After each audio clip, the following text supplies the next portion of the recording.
Good morning, Pranam, Namaste,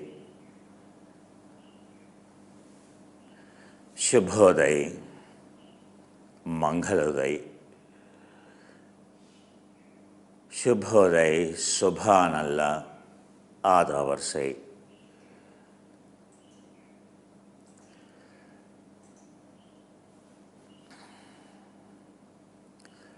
Yogena chittasya padhena vacha malam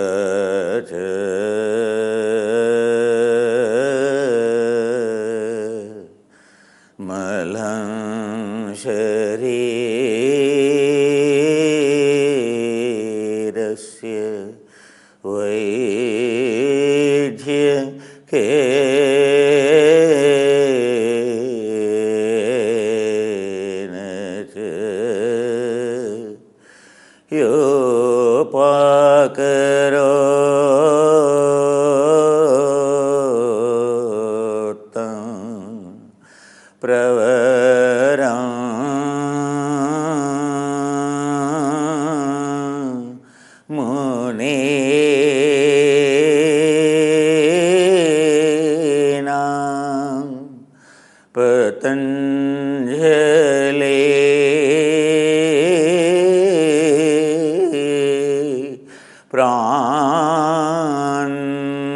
pranjali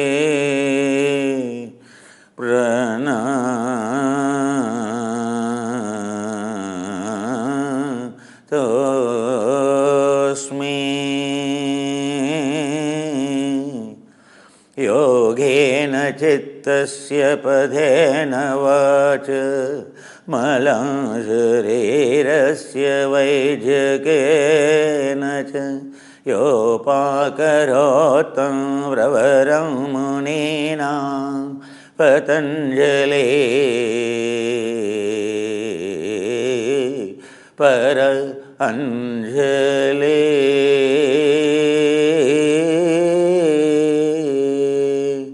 namostute.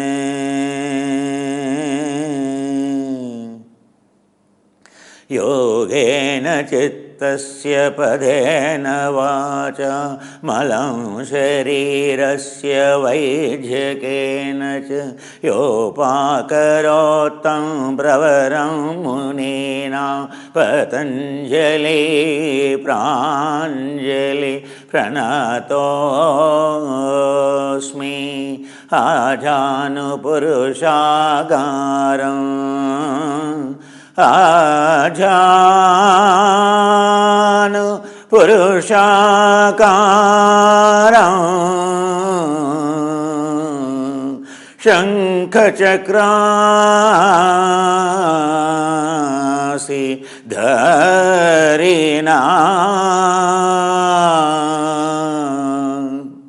sahasrashirasa shvetam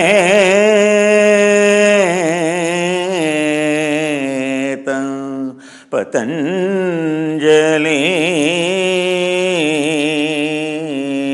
mupasmahe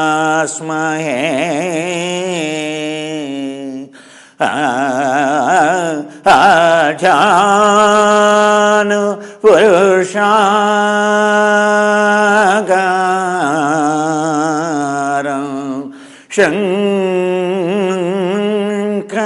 chakrasi dharinam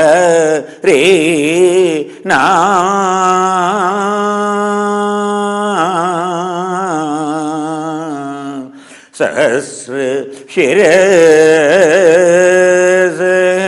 shvetam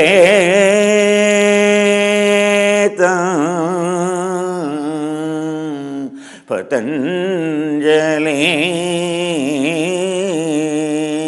mupasmahe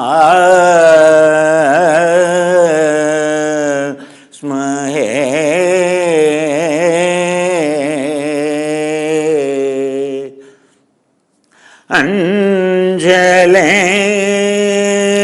pati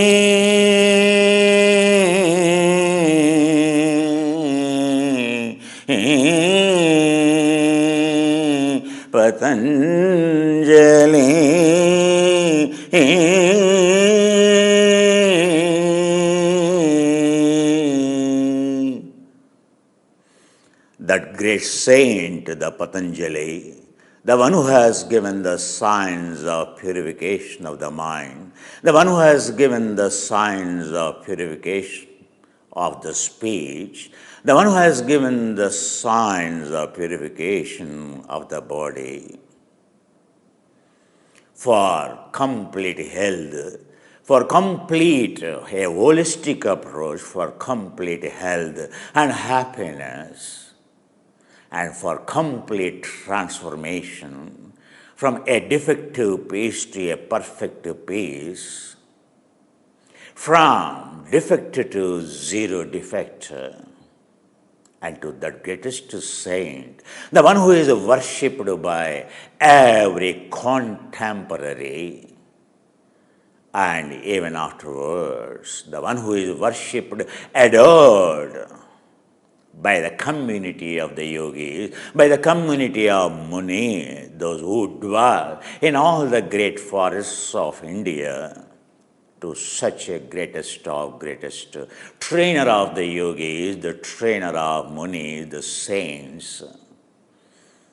To that Patanjali, my early morning salutations to his lotus feet. The one who is completely, absolutely pure, Ajhana Purushakaram, every cell, every DNA which is decodified, methylated, functions at a different level, not a consumption-based mechanism, but conservation-based mechanism with a minimum consumption of energy, with the minimum consumption of the food, with the maximum output, with the minimum consumption of the oxygen, with the maximum lungs capacity. And the one who has given the technologies of dharana, shankha, chakrasi dharana, the one who has given the technologies of tuning the mind, samadhi, the one who has given the technologies of purifying the DNA and the entire world of elementary particles inside, the world of gravity, world of dark matter, world of dark energy, thus leading to the singularity. And the transition of the Patanjali is from a single brain to 1,000 brains. A person, a yogi, unlike this, he uses seamlessness, functioning of the left brain, right brain, and the right brain creativity is all that he possesses. A right brain activity is equivalent to 1,000 brains of the left brain activity. That's how a Patanjali excels every saint.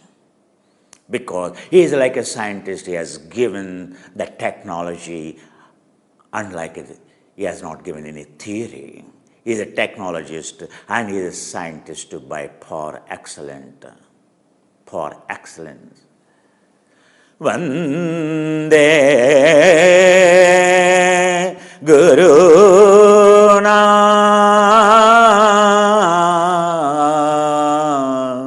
Vande Guruna Charanarvinde Sandharshita Swatma Sukhavabodai Nishreya Jangale Kaya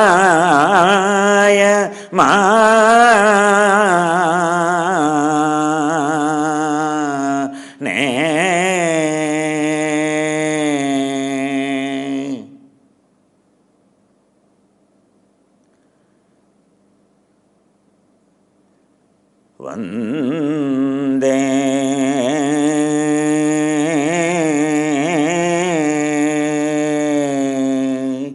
Gurunam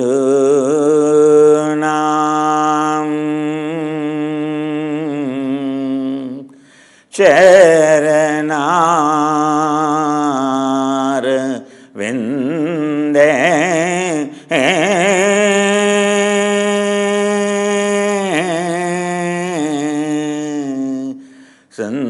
संधर्येद स्वात्म सुखाव बोधै निश्रेय Jangle कायमाने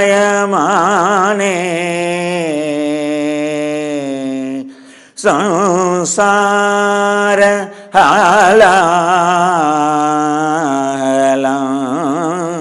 दावानला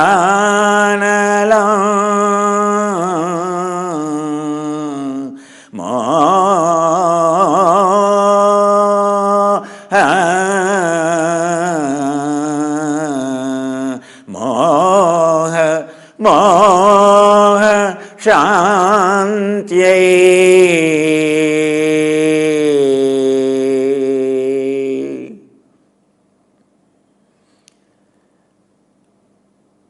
in this world, the life is always morning to evening. It is always unpredictable. It is always eventful. It is always turbulence. It is always stressful. And all the time we burn ourselves out. Everything burned. The responsibilities of the family, the responsibility of the workplace, and the political affairs of the society, everything, and increased pollution, everything becomes a concern and becomes stressful, and it affects everyone. That's how a person, as he grows, starts worrying. Samsara halala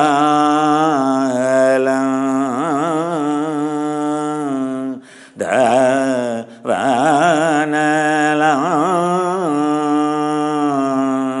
Morning to evening, every situation is like highly demanding and highly reactive, highly explosive.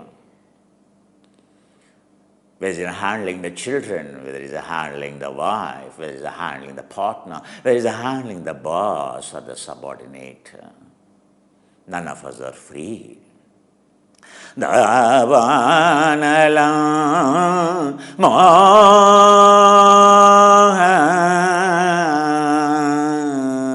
shandye. The one who understands these mechanisms and goes beyond.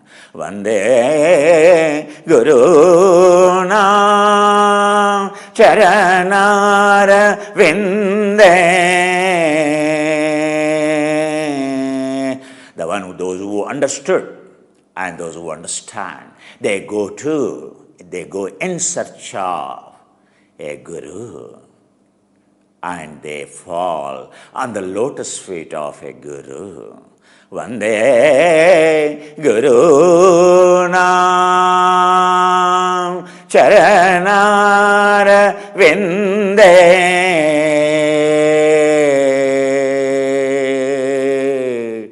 Because they are known, handling everything, giving advices to the kings, but never losing a balance of the mind, remaining all the cheerful, even under the circumstances, the highest exigencies, under the highest crisis situation, in disaster management, they are known. King might lose a balance, but not his advisor called a Guru. Vande Guru Nam Charanara Vinde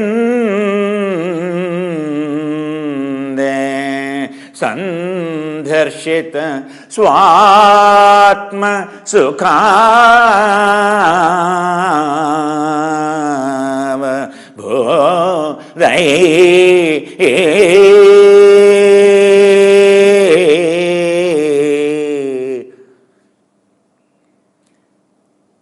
So the mind which causes the stress, the mind which is a burden, which tells the life is a burden, and a mind which tells you are great, and a mind which tells you are already doing so much to your children and to your wife and to your boss and to the society, and that mind as a culprit, and which dominates the soul, and a guru gives you technologies of and connecting to the soul, empowers you to handle our own ego.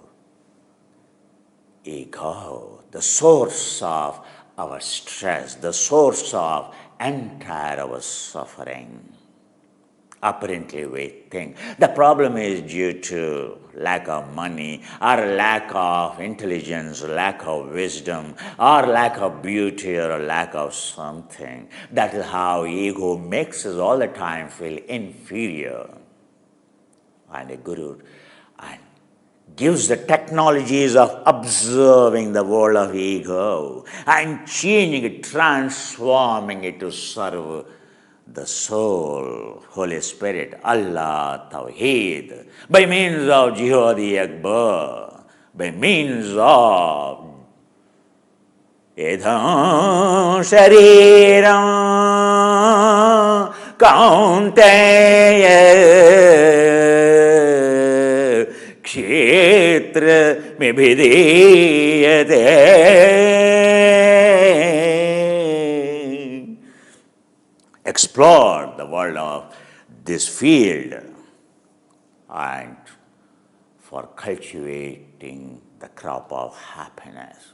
Hey Arjuna, learn how to cultivate the eternal crop of health, crop of happiness.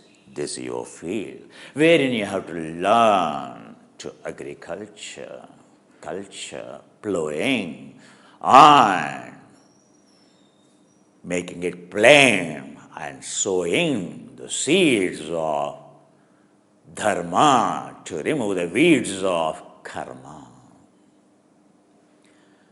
Sandarshita swatma sukavabodai nishreya jangali kaya mane.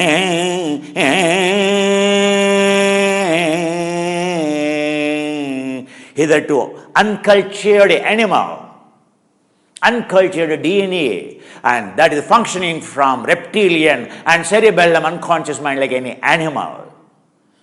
And there will be a change, a drastic change. The technologies of the self-realization, self-actualization, taming the ego and making it to serve the soul, not the soul serving the ego, is the domain. Nishreya. Right now, the problem is, it is uncultured. When it is a human is uncultured, only he will behave virtually like any other species. No other species can have the capacity to cultivate itself, has the culture. That's why it behaves animalistic. Kick and lick behavior, fight and flight mechanism. And that changes, what changes is the animal in us dies. We become human with the human excellence. What is a human? A human is meant for unconditional love. Love for all and everything around us. Gratitude for everything around us. Unconditional compassion, not the compassion toward the people whom you love, and when they suffer, compassion for everyone. A rich or a poor, beauty or ugly, for everyone. And appreciative, joy, working selflessly for the welfare of others, the one whose joy is others' joy. The one who has become 100% socializing, 100% selfless, the very purpose of human evolution, the one who fulfills, the one who is not working anymore for himself, but the one whose family is the entire world. And he is the one called a yogi. This is a shloka given by the greatest lineage of the Gurus, spanning from Dakshinamurti, Hayagriva Atri, and his wife Anasuya down to the lineage of Shankaracharya in the 8th century. And there is no cave you will not find other than the Buddha, no other saint in India in last 2000 years. You will not find anyone like Shankaracharya, and every forestry in India from Kashmir to Himalaya, Badrinath, Kedarnath, Gangotri to, and from Everest Sagarmata to Muktinath to Manas Sarovar to, down to the Sri Lanka, and breadth and the length of the country. There is no place, there is no peak of the mountain that is not worshipped by Shankaracharya, where Shankaracharya not meditated. There is no forest that in which Shankaracharya has not meditated. There is no cave in any mountain that is left that without a Shankaracharya meditating. It is the practice of Shankaracharya that which makes him an astounding personality in the gamut of spirituality, whose teachings are alive, whose technologies are alive. If only one should understand, who can understand? Only a yogi can understand. The one who has broken all the barriers of delusions and illusions and cultism, the one who freed entire yoga and spirituality from cult color, from the color of the cult, from the color of creed, from the color of religion, from the color of region, the one who has removed all the delusion, the one who has given the technologies of the science, the singularity, Advaita, as it is, the most scientific, the best of the science of spirituality in the form of the science who has given. These are the two astounding people in the field of yoga. If we don't pay gratitude and respects from the day one of a beginning, a program in yoga, what the world lacks today, what you lack and what your children lack is expression of gratitude, lack of gratitude. Living everything, take it granted, and living unhappy. The very first quality in yoga one has to cultivate is gratitude of what he gets morning to night, day in and out. Why can't we express that gratitude? Anything you eat, every vegetable, every fruit, every ingredient in your curry, a butter to, and a bread to, a grain of the bread to, the one who is making it to everything. A button to, a shirt to, everything what you are using, on which you are surviving, have you made it? Someone made it and God arranged the network to furnish it to you available, made it available for you. Something from New York and something from London and something from Nordic, something from Kashmir and something from somewhere. Arranged for you at your doorstep. Today, delivered at your doorstep. Do you understand? How take it granted approach. You have not produced all that you made is which you can't even eat, called bucks, which you can't even eat. Is there anyone in the world who eats, swallows the currency of the dollars and happy? Is there anyone in the world who swallows the pounds, 1 pound swallowing the 1 pound, our currency of the pounds, 50 pounds? So he will become rich, he will become healthy. All that currency brought is what spoils is health. Understand. The one who is, you are alive. Every day, morning to evening, you are surviving, not because of your bucks, because of millions and trillions of the entire world, in fact, behind your survival. Behind your survival, in no way for your survival, you are responsible, nor you are a useless, stupid, and useless, weakless being in this universe. If all these people, morning to evening, you live on what you produce. If you can live, let me tell you. Once upon a time, our great-grandfathers, yes, they lived. But now, tell me, morning to evening, what is not produced by others, don't use it. What is produced by you, eat it and survive. How many days, how many hours, how many days you survive? A water is not produced by you. Air is not produced by you. A clothes are not produced by you. A watch is not produced by you. Your mobile phone is not produced by you. Your laptop is not produced by you. And your shampoo is not produced by you. Nothing you use morning to evening, nothing you eat from morning to evening, you have produced. What have you produced? The one who produced it, the one who day and night struggled and produced it for you, is he the great and the one who is consuming like a pig? Are you great? And yet, you feel so great. We feel so great. Incredibly great. For what? That's called ego. A false image, a false pride is called a ego.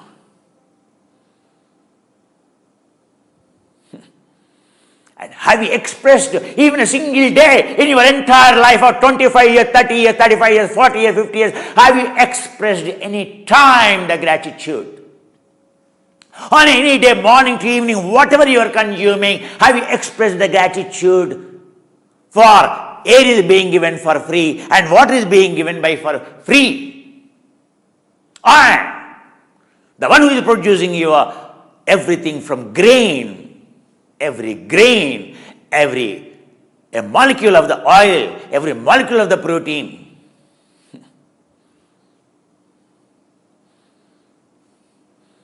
First of all, you don't even express your gratitude to your mother who has given you hardware and software. Are we human? That's what Shankaracharya said. Nishtreya jangalikaya mane. Born as a human. Punstva tatho viprataha. Jantunam narjanma durlabhamataha. Born as a human being. How incredible it is. Born as a human being. How incredible you should be to everything around you. Everyone around you, because of whom you survive. That is the purpose of existence. Such a person will never become unhappiness. Morning to evening, whatever he is getting, even the bucks, the one who is responsible to giving him the bucks, is a company, is a boss and everything, the one who expresses the gratitude morning to evening, the one who doesn't fail to express the gratitude, everything, including your partner, to your friends, to your children, to everything, it can never become unhappy. His heart overflows. He is connected to the reality. Is it not the reality? He is connected to the world of reality. The reality is we are a worst parasites, completely dependent, morning to evening, unlike any other species, unlike our predecessors, unlike our forefathers, unlike our ancestors, unlike those gurus, those saints who have given the legacy of yoga or spirituality. Is it alive? That's why. What is yoga? Yoga is the one which connects to the absolute reality. First of all, the reality in you, the reality around you, then the reality beyond which you can't see. Yoga is not a movie that disconnects you. Yoga is not a game that boosts your ego. Yoga is the one which dissolves all the dull illusions. Why we can't have gratitude? Pouring out morning to evening. We forget. Even a dog remembers not how many times you've beaten it, how many times you have not fed it. But every dog, every day gets excited to see you because it only remembers what your love. It only remembers. It only has a gratitude, nothing else. Neither your partner, nor you, nor your partner, nor your children, nor your boss. No one only remembers what is not given to you. What is against your wish. That is the problem. The dog every moment is in gratitude. And we human, the cause of unhappiness and the cause of our reactions is because of lack of that gratitude. We remember what is not supposed to be remembered. We live with the partner. There's so many things to be grateful, incredibly grateful than anyone in the world. But we remember what is not supposed to be remembered. A dog doesn't remember. And we spoil our life. Within 2 years, within 3 years, within 4 years, within 5 years, 10 years. Divorces. Whom you call an angel becomes a devil. And whom you call and you are, whatever your weaknesses, no problem. I am here to take care before marriage, before entering into a partnership. Now everything matters to you. Now an angel becomes a devil. A devil becomes an angel. Have you ever seen? The world of devil is different. A world of angel different. Your mind has become from angel to demonic. The first day you join in your company, where you serve, it is like a fantastic mom. Hey, this company is so good. And down the line, within 3 years, the damn company, you will say. It is the same company. The day you said damn company means how much you're stressed out and how much negative you are, how much demonic you are, how grateful-less you are with whatever you got. That indicates. Everything begins like an angel. Everything begins like an angel. You are like an angel. Anything that begins. When your children are born, it is such a celebration. But as they grow, how many times you hate your children? What kind of the children? How many times you shouted on your children? As you grow, we become demonic. Or we should be born as a demonic and should become angels. A journey is from a hell to heaven or heaven to hell. God is beginning everything in a heaven. Everything you tasted for the first time, you enjoyed it. Everything you have seen, it is exciting. God begins everything in a positive note and we damage it. We become totally unhappy. Mother gives you, God gives you, starts your feeding with the best of the milk, with the probiotic and with antibacterial, prebiotic and enzymes and with powerful antibiotic. A powerful bacteria. And God gives you complete nutrition to you. As you grow, don't we know? Have we become demonic? All of us God has given when we are born and started our life with the best of the nutrition and best of the exercise. Have you ever seen when you are born how your limbs are all the time moving? Even a moment, except you are even in deep sleep, a newly born child moving, still moving. And now, you want to sit in a couch and watch a TV? Is it that what nature is nurturing any species? Is it the way we nurture ourselves called wisdom? That is the reason it is the yoga, is the path of wisdom.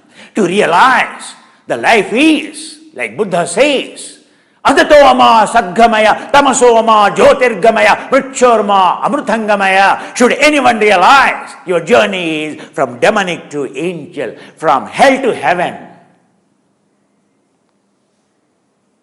imperfection to perfection, Asatoma Sadgamaya, Tamasoma Jyotirgamaya, from darkness to the light of wisdom, from ignorance, darkness of ignorance to light of wisdom, from gratitudeless fellow to upgrading to ever grateful to everything existing around you. Oh, God, everything, how amazingly electrons are functioning, how amazingly stars are, how amazingly Earth is every 24 hours rotating without even, and Earth is not claiming the God, let me relax for a while. Let me just take a rest for a second. Sun is not telling, let me take a rest for a while. 24/7, everything works. Electrons in you and everything around you 24/7. That should be the reality. Yet, unlike any other, you feel like resting all the time. During the daytime, you feel like resting. On a weekend, watching a TV. Do you think any species is doing? Any electron does it? If any species starts watching a TV during the daytime, what happens to us? How come we behave differently while entire nature around you which supports you? Can't we learn how it functions? How much activity, sattvic it is? Is it electron moving around the proton for its own survival? For survival of us. Today, all the elements in the periodic table recklessly we use. Every electron we engineered, every element we engineered, we understood. The more we understand, more we create.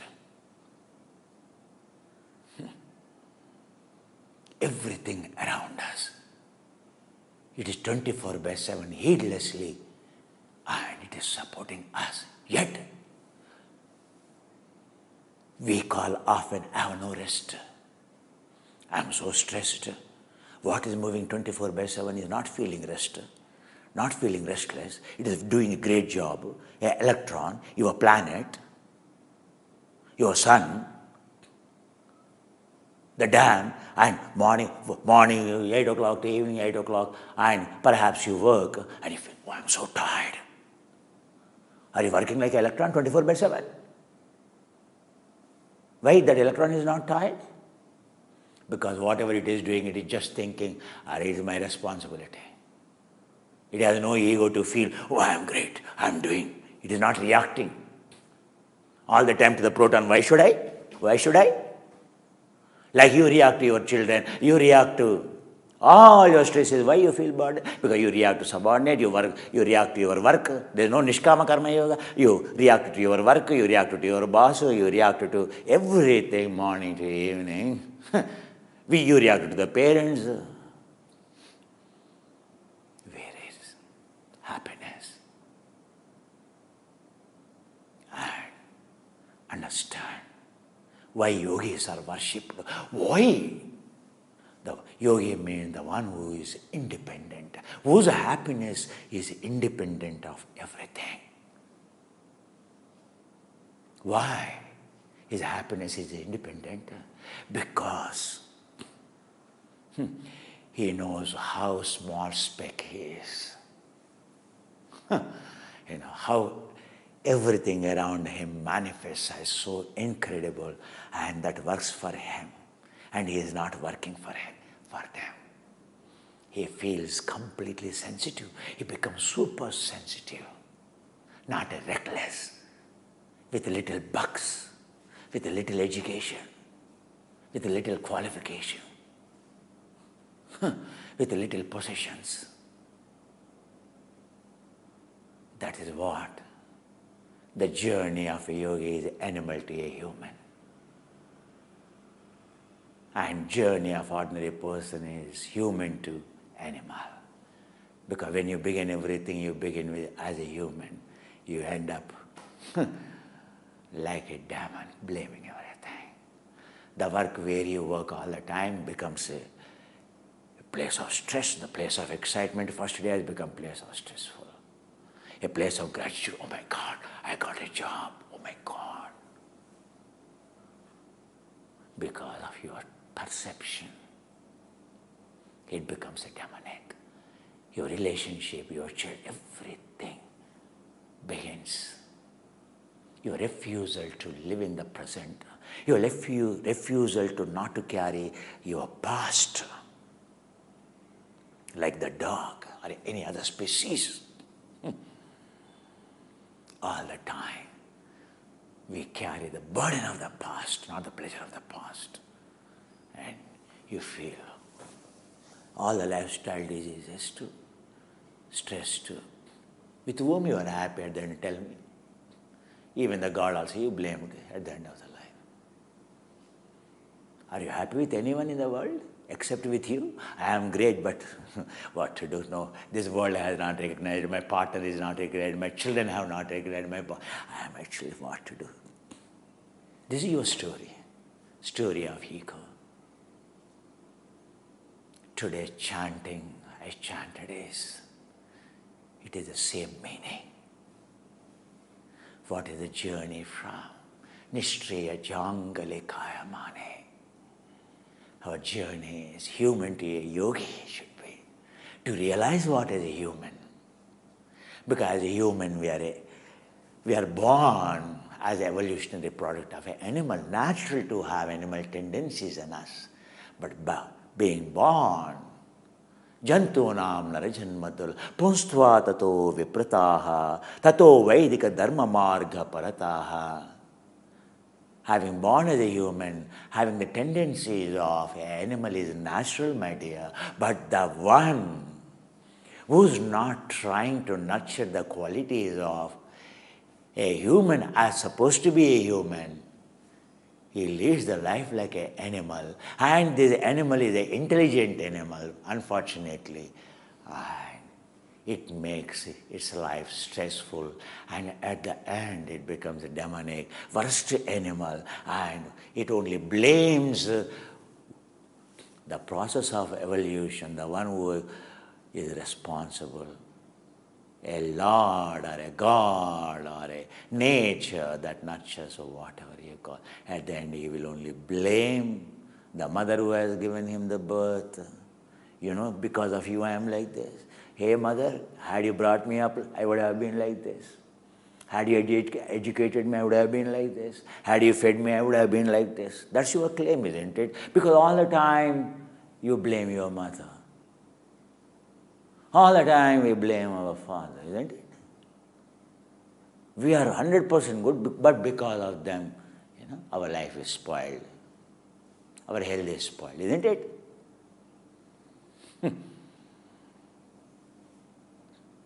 What is a human? Punstva tato viprataha tato vaidika dharma marga parataha. A human is born to pursue the technologies to become a better human with the human qualities, not as an evolutionary habits, reptilian habits, or a predator psychology, and to shun it and to become a God himself and to become. God means the one who loves all, the one who is beyond. That is the purpose of a human. And such a person looks for a guru. That's what Shankaracharya says. That's what every guru, every person who realized, Shankaracharya realized at the age of 6 years. Ramana Maharshi realized at the age of 8 years. Bhrigu realized at the age of 7 years. Nachiketa realized at the age of 8 years. That's why they are remembered forever, thousands of years and hundreds of years. Hundreds of years. For what? For their human excellence, for their human qualities, that are too young they realized. Too young they realized at the age of 6 years, 8 years, at the time of Buddha. You will see Mother Vishaka, the great granddaughter of a billionaire. And when billionaire, this Mandaka invited Buddha, this girl and grandfather introduced, she's my granddaughter. Granddaughter went like this. Her whole being. At the age of 7 years, she experienced the complete first level of enlightenment. Since then, she never did. She never broken any yama niyama. And she lived 125 years. She got first level enlightenment, 7 years. She has grandchildren. She has 100 children. Not like we, 1 or 2 children, 100 children. And 100 children, and you now think of the daughter, how many grandchildren she must be having. At the age of 85 years, she has given something, constructed a monastery. She has given off all her jewelry of the wedding to construct a big monastery to the Buddha. No, I don't think at the age of 55 or 60 years. How incredible she is. And because of her in-laws, which don't even follow Buddha, everyone, her father-in-law, who is like a demon, has become, he said, he named, she is my not daughter-in-law, she is my mother. That's why she is called Mother Vishaka. In entire Tipitaka, an astounding personality. The one who handled her responsibility with the utmost care, precision, with the utmost wisdom from the age of 7 years until she died at the age of 125. The one who lived 125 years means the one who fulfilled Purnayushu, Shatayushman Bhava, the one who lived 120 years is the designed human life of the DNA. The one who lived 125 years is the Mahakashyapa. And the one who lived is Mother Vishaka at the time of the Buddha. They are the exemplary personalities. Why? Because they are conscious of every input to the mind and body they have given. They never spared a moment to care the hardware and software given by their mother. They never took it granted. They nurtured it every moment.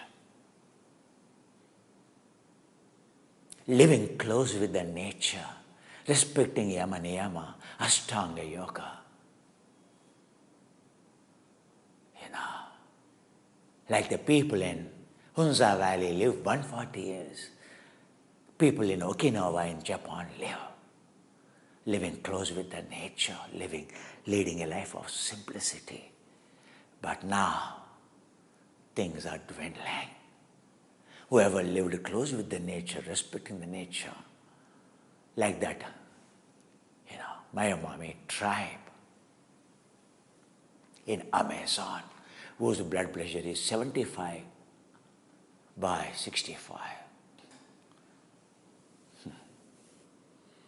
What we have achieved. 125 years one can live, not with high blood pressure, with very healthy, with the highest conservation of oxygen. You have a blood pressure at the age of 35 years, 40 years means what? How much oxygen you started consuming, what a consumption, what a consumer you are. A hardware designed for 120 years, a pump designed for 125 years. Already expired, you overused or abused or misused and started giving the trouble. This pump started giving the trouble. Pump is working more because its pipelines are choked up. Whatever the reason it is, the mind is the reason, our body closed arteries are the reason. Is it alive? Swallowing a pill, leading a life. Wisdom is those who lived hell 125 years, from the age of 7 years. The one who has given the value. What I am eating, am I supposed to eat? Is it good for the health? Is there any way it damages? Going out watching a monkey, is it eating in the forest? And watching a gorilla in the forest, is it eating? If you eat only what monkey, by its own nature selection it eats, what gorilla eats, what it chooses to eat in the forest, what gorilla looks for if you eat, if it is made available, if you only eat that, what monkey eats if you only eat that, not spoiling it by our habits. You sure you live 120 years.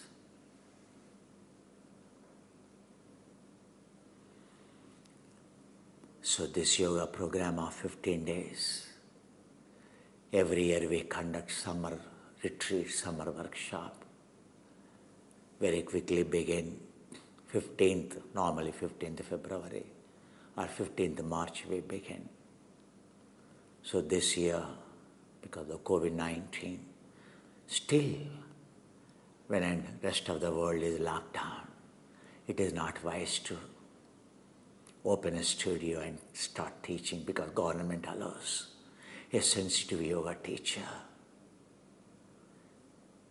A yogi means concerned with the world and entire world, not just a city around him, not a state around him, not a country around him.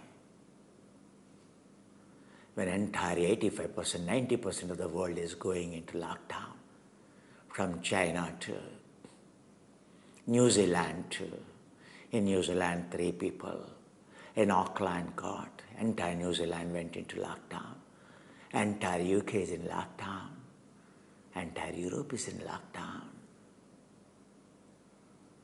How come I think today to open a studio and come on, we will do yoga, endangering them.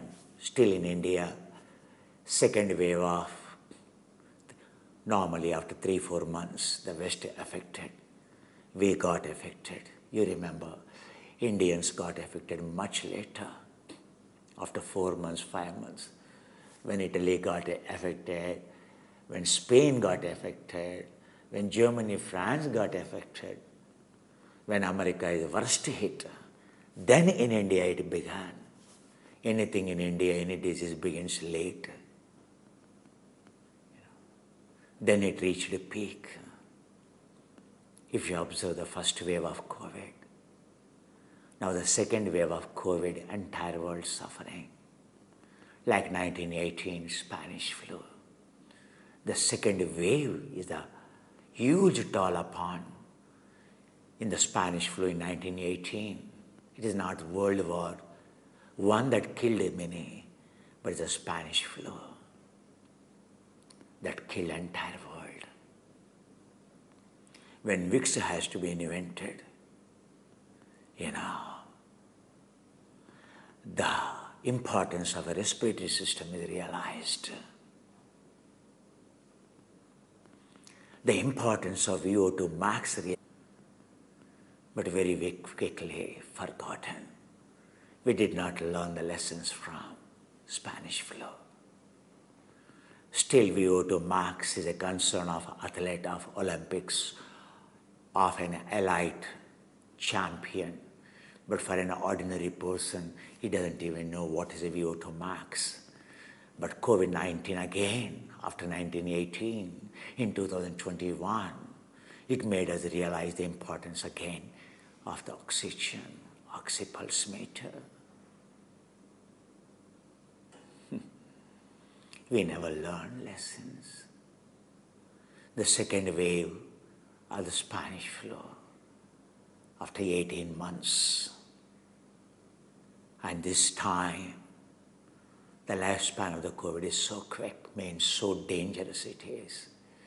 The second wave started within 1 year. Spanish flu, it's not within 1 year. Almost it took 18 months to 20 months to reach its peak, the second wave. India, still the second wave not yet started. So when first wave affected India, do you mean to say Indians won't get affected with the second wave? But if you see the activity today in India, schools are open, colleges are open, worst traffic jams than 1 year before, worst indulgence than 1 year before.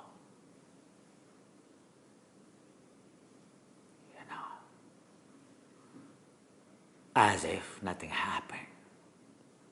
Indians have smashana vairagya. Temporary, when they are affected, they feel as if when you are sick in the bed, your wife looks so angelic, and you think always, once my fever comes down, once I'm out of the bed, I should treat my wife, my partner with the dignity. But once you get down the bed, once you recover from the disease, very quickly again we become demon. That's when you are sick, you are a saint. Everyone looks so great. Whoever even uttered your name when you are sick on the bed, anyone came to even said your name, you got tears. The moment you got down the bed, you show the tears to them. Understand? The moment COVID, not even over. And statistics are telling the rest of the world is suffering. Yet, in India, you should see. Because God has given this land natural immunity. Doesn't mean we take it granted. No. You can see, we don't show any concern. Always my taste. Rest of the world, someone in London, dying at home, locked up. What does it matter to me? Here Starbucks is open, let me go. Where Starbucks is closed, that's his story. This is my story. I am a lion. Even a lion doesn't do. When another lion suffers, when it says another lion died, that day it doesn't even touch the food. A crow, when it sees other crow died, that day it won't go for in search of the food. When a fellow ant dies, that ant returns. When queen ant dies, all ants suicide.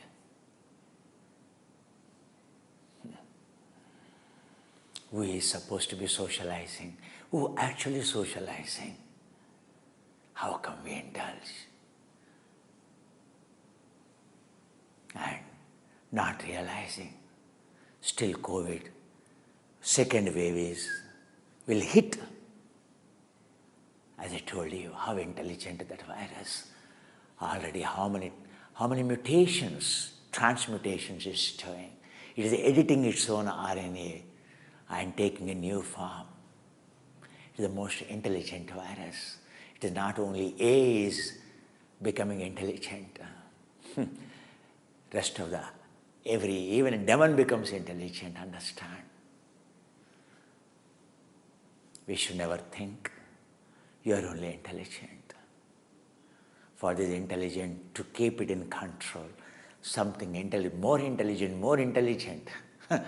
If you believe vaccine as a remedy for COVID, do you think it is to get a solace? I have COVID-19. Until you get the next COVID. Oh,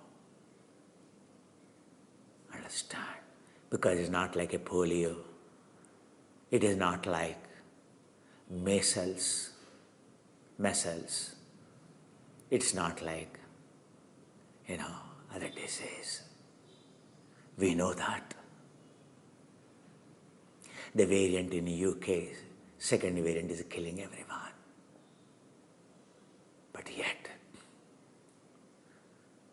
neither the fear of the God, nor the fear of the COVID.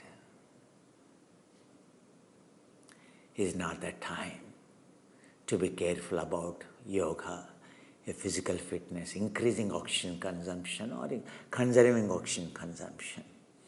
Why people died when the first wave hit. Already consumption of human is high. And how many ventilators world has to manufacture? If you're already at a level of yogi, already your oxygen requirement is low, do you think COVID will attack on you? Or even if it attacks, do you need a ventilator? All my students, none of them went on ventilator. Why? Because their food, their diet, their nutrition, their exercise are zero resistance. Their oxygen consumption is low. That's why recovery from COVID is less. The one whose oxygen consumption is very high, he has to be on a ventilator, he has to be admitted in the hospital, and he has to be kept on ventilator. The medical bill went on to thousands of pounds. Unless one went panicky, any of my students, did not believe in Guru, did not believe in yoga. They are the people who went unnecessarily spent money where it is not even required. It is like number of bypass surgeries done. We saw this Harvard University survey shown. The number of bypass surgeries actually required and actually done. They concluded 80% of bypass surgeries are done unnecessarily.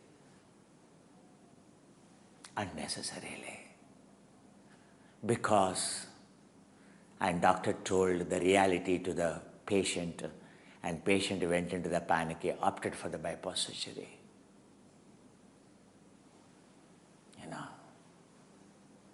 Harvard Medical Survey, 40,000 bypass surgeries they have studied. 80% of the bypass surgery is not required. Only 20% are actually really required that procedure called a bypass. When they examine the reasons is, doctor has told, not completely, not required, but doctor told, like he kept the patient, the chances are this. You may survive, but you are taking a chance. That's what doctor told. That's all. Like today, once you are admitted, once you have a COVID, I am seeing how panicked the people are going. How panicky. Even some have become conscious of exercise and fitness. Everyone pursuing in the name of the fitness. No one talks science of the fitness. Everyone talks about the fitness. No sense of fitness. If there is a science, there is a sense. Now everyone is after the fitness. Everyone is running behind. But no one knows the science behind it. Are they going for an exercise which increases oxygen consumption? Or are they going behind an exercise which conserves the oxygen? Or whatever exercise they are doing, or whatever yoga they are doing, someone has a wisdom, okay, yoga. Someone with the wisdom in yoga, is he monitoring? Like the yogis, first samadhi, second samadhi, third samadhi, fourth samadhi. Do you know? Progress in control on the mind called samadhi. First samadhi means half a liter of oxygen. Half a liter. Unlike an ordinary bogie, ordinary healthy person consumes 6 liters per minute. Very healthy, so-called calm and quiet. Your great-grandfather, so calm, so quiet. He consumed 3 liters per minute. A yogi, as soon as he starts, first level samadhi means like every day when you are experiencing dharana, that is called first level samadhi. Each one of you, what you already experienced, even you gone beyond first level of arpana samadhi. Do you know? Your oxygen consumption has, your oxygen conserved is less than half a liter. That's called first samadhi. Second samadhi means 250, quarter. Third samadhi means oxygen, there's no more breath. Oxygen inside is only carbon dioxide producing oxygen, oxygen producing carbon dioxide. Conserved, the minimum, very bare minimum requirement. Breath stopped, heart not yet stopped. Fourth samadhi means even heart stopped, because heart sensed, cells conveyed, we are very happy. We are very, very happy. And we are happy. We are living very happy. That's all. When you are happy, when your stomach is full, do you order anything on Amazon, on any food, for any food? When you are full, do you feel like eating any food? Do you feel like ordering any food? You won't. Cells will tell, our purpose is total conservation. I mean, we are very happy, full. There is no stress, over. There is no stress, yet we are not dead. Zero stress, zero resistance. When cells send message to the brain, we don't need any oxygen. And then brain stops heart. First, third samadhi is where your breath stops. Fourth samadhi is where your heart stops, called a samadhi. That's not the goal of yoga, let me tell you. The yoga, that is only savikalpa samadhi. It is only a sabija samadhi. It is not a seedless samadhi. It is not called enlightenment, for your information. The criteria for enlightenment is not your heart stops. Beyond that experience, further steps are there to realize. Beyond a heart stops, then actually the journey begins. That is only ekagra bhumika, as Patanjali says. It is not a nirodha bhumika. Understand? So what is yoga? Conservation of oxygen. What is the purpose of asana or pranayama or any mudra or bandhana or anything? Everything in yoga for a single mission is to conserve the oxygen. Eternal living means zero stress. Germ immortality comes to an end. That's all. That is the goal to achieve when you are alive. If you are a good yoga student, it means your oxypulse meter 24/7 showing only 100%. Even when you are shouting, even when you are running, when you are even running, the fluctuation is too low. It will not come less than 95%. Even you are running, even you are doing a serious Ashtanga Vinyasa yoga. Like me, I jump. It's not never coming down less than 95%.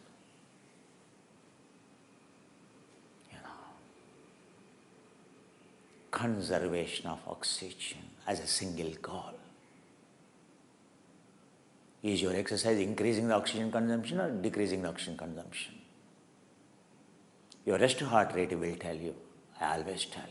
Your rest heart rate means when you are sleeping in the night, when you use a sophisticated, a correct watch like an Apple 4 or Apple 5 or Garmin Forerunner 735, Apple 5 series now already there, not ordinary fitness watches. They will give you two precise things. One is VO2 max and another one is it gives you rest heart rate. Check your rest heart rate. Is it 25? Is it 20? My rest heart rate is 20-25. Is your rest heart rate is 20-25? My watch, this is 28,800 Swiss movement. Recently, I got it because ordinary watches are not working. I thought this is an automatic watch, a Swiss engineered, which costs 4,000 pounds, this watch.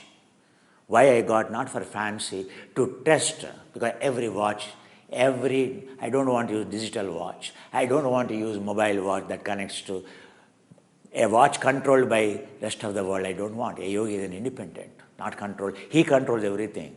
He is not the one who controlled by anything. He is a part of loop of consciousness that controls everything.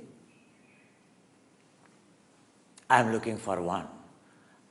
I don't want to depend on the clock on my mobile phone, which is controlled by someone else. I don't want to control by a digital watch, because we are not a digital, we are analog. Though our communication is digital, it is not simply on-off mechanism our body functions. Switch off, switch on mechanism. Our body works much higher. There's only functioning of DNA. The rest of the organisms in your entire cell functions in analog mode, except the DNA. DNA works in switch on, switch off mode, called methylation, unmethylated. Entire our programming at the DNA level is switch on, switch off. That is the digital mode. 0-1 mode. So my watch, I thought, so this watch, IWC, international watch company, because Rolex is too expensive and it looks, very, very posh. I don't want. It is just I'm testing it. Now I got this watch. First 1 week, Swiss engineering worked, it was working precisely. But I have seen within 15 days, it is better than other analog watches, other automatic watches. But now down the line, now it's not even 3 months or 2 months or 3 months, you can see that. Not even 2 months. I can see it is running low. It is running low. Always late, I have to adjust again. Half an hour, I have to adjust every 15 days. Now every 20 days. Earlier it is only 10 days, now it is 15 to 20 days. That's all Swiss precision. Still, it is running low. Now I am sure, even I wear a Rolex or any analog watch, even you bring me the best of automatic watch engineered, on my body it will run slow because it stops my heart. Anything analog, a yogi is the one with the nature, beyond time and space. Time comes to halt. T is 0, S is 0. So it will go towards a 0. That's why always go slow, slow, slow.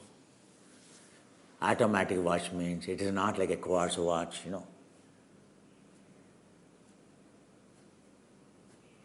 It is not like a digital watch. It is a continuous movement. Continuous movement it is. Time is a flow or digital. Time is a flow. So it perfectly indicates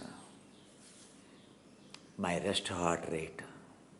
I don't need oxypulse meter. I don't need your, peak flow meter. I don't need a rest heart rate monitor.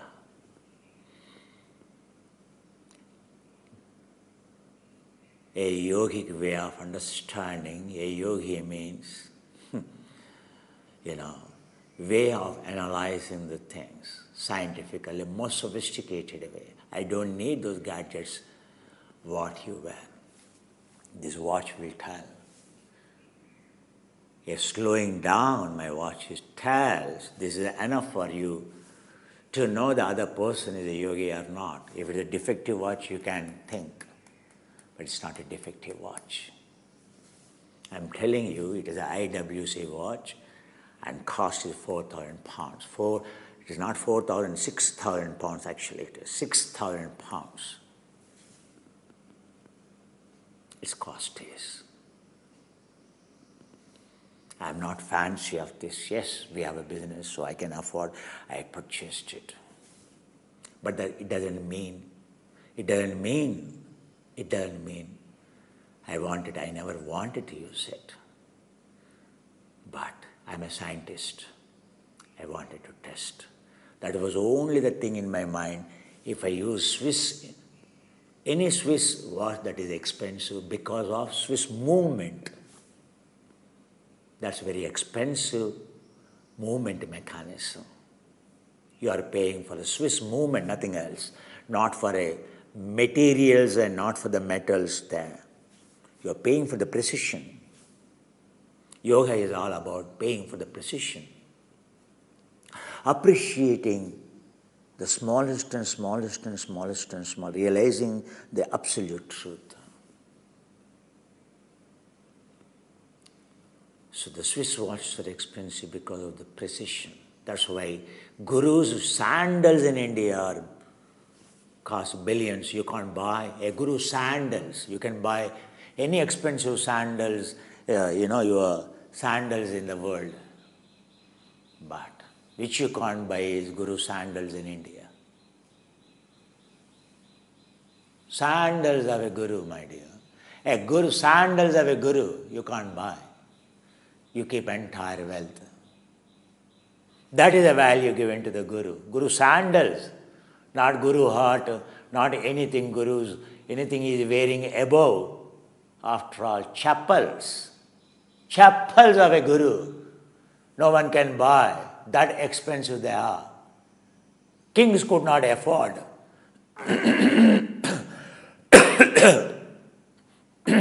The king of Kosala, when a billionaire wanted to construct a monastery for Buddha,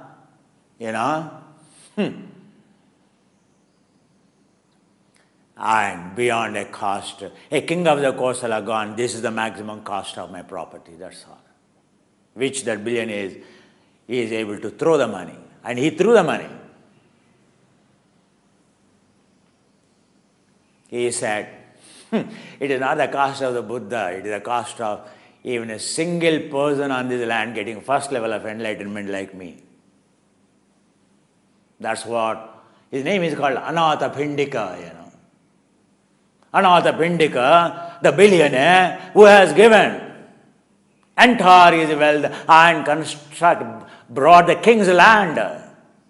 King said, I can't value this land. You have to throw gold coins, entire forest. And he got trucks and trucks and trucks and trucks, carts and carts and carts for so many days he emptied out entire his treasure. The richest man living at that time in Kosala, the kingdom. And when king said, have you gone fool, hey businessman, or is there any treasure underneath? He said, hey king, I'm a fool, I'm a businessman. I know the value of investment. No wealth. A wealth will only boost ego. No wealth can give any happiness. And this wealth, even one person gets first level of enlightenment, not even a fourth level, like me. What I experienced, even one person gets it. Whatever I am paying for this land, nothing king. It's not one story, my dear. You see entire story of yoga and spirituality in India. What is valued? Not the rocks called diamond, not. They are sold in the streets in India. No one cared. They said, what do I do with the diamond, this rock? We saw this. They prefer the coal, black gold. never interested in the white gold or yellow gold. That's how coal has become a black gold. That name black gold it got. From where it got? In India. No one cared. In the weekend street markets, farmers' markets, the gems and the precious stones and the diamonds and the gold sold in the streets. No one is interested to take them. No one even looked at them. Ashtanga Yoga Niratanam. The constitution was Ashtanga Yoga. Every Indian, irrespective of caste, creed, religion, and they already have a pratyahara and they already have a dharana. None of them interested in any of these things. They are interested what nourishes them, what nurtures them. That is India, as written in Sanskrit. The day before, in the graduation program, I chanted that. Once upon a time, how the India is known in Punyaha Vachaka. When you read that Punyaha Vachaka, when you read that Mahasankalpa yesterday, then you will realize what is valued in India. Today, what is valued in India? What a difference, what a contrast. That no one cared, they threw away. It is the West which has shown interest. The Genghis Khan, Mongolians, the first rulers of India. What is that? Why they came in the Silk Route is meant for only spirituality. When they traveled along that route, they have seen everywhere gold is sold in the streets. That's the catch for everyone. India is a catch for what? Every temple is demolished. For what? Tons of, even today, any ship under the sea, treasure hunters under the sea, everyone knows. Every ship that is full of gold and full of silver, you will see it is traveling from India. How many ships of the gold in India went? How many caravans carried the gold and the precious stones from India? Then Indians realized what for these people are ruining. Then what damaged in India is selfishness started, greed started. Material worshipping started. Now it is at the peak. Never in India. My grandfathers, we have seen, my own grandfathers in India, we have seen, they never interested in any of these things. Today you can see, all that youth is interested in, all that our age group interested is in gold, gold, gold. Within the span of 60 years, I can see the change, complete change. That is what is ruined.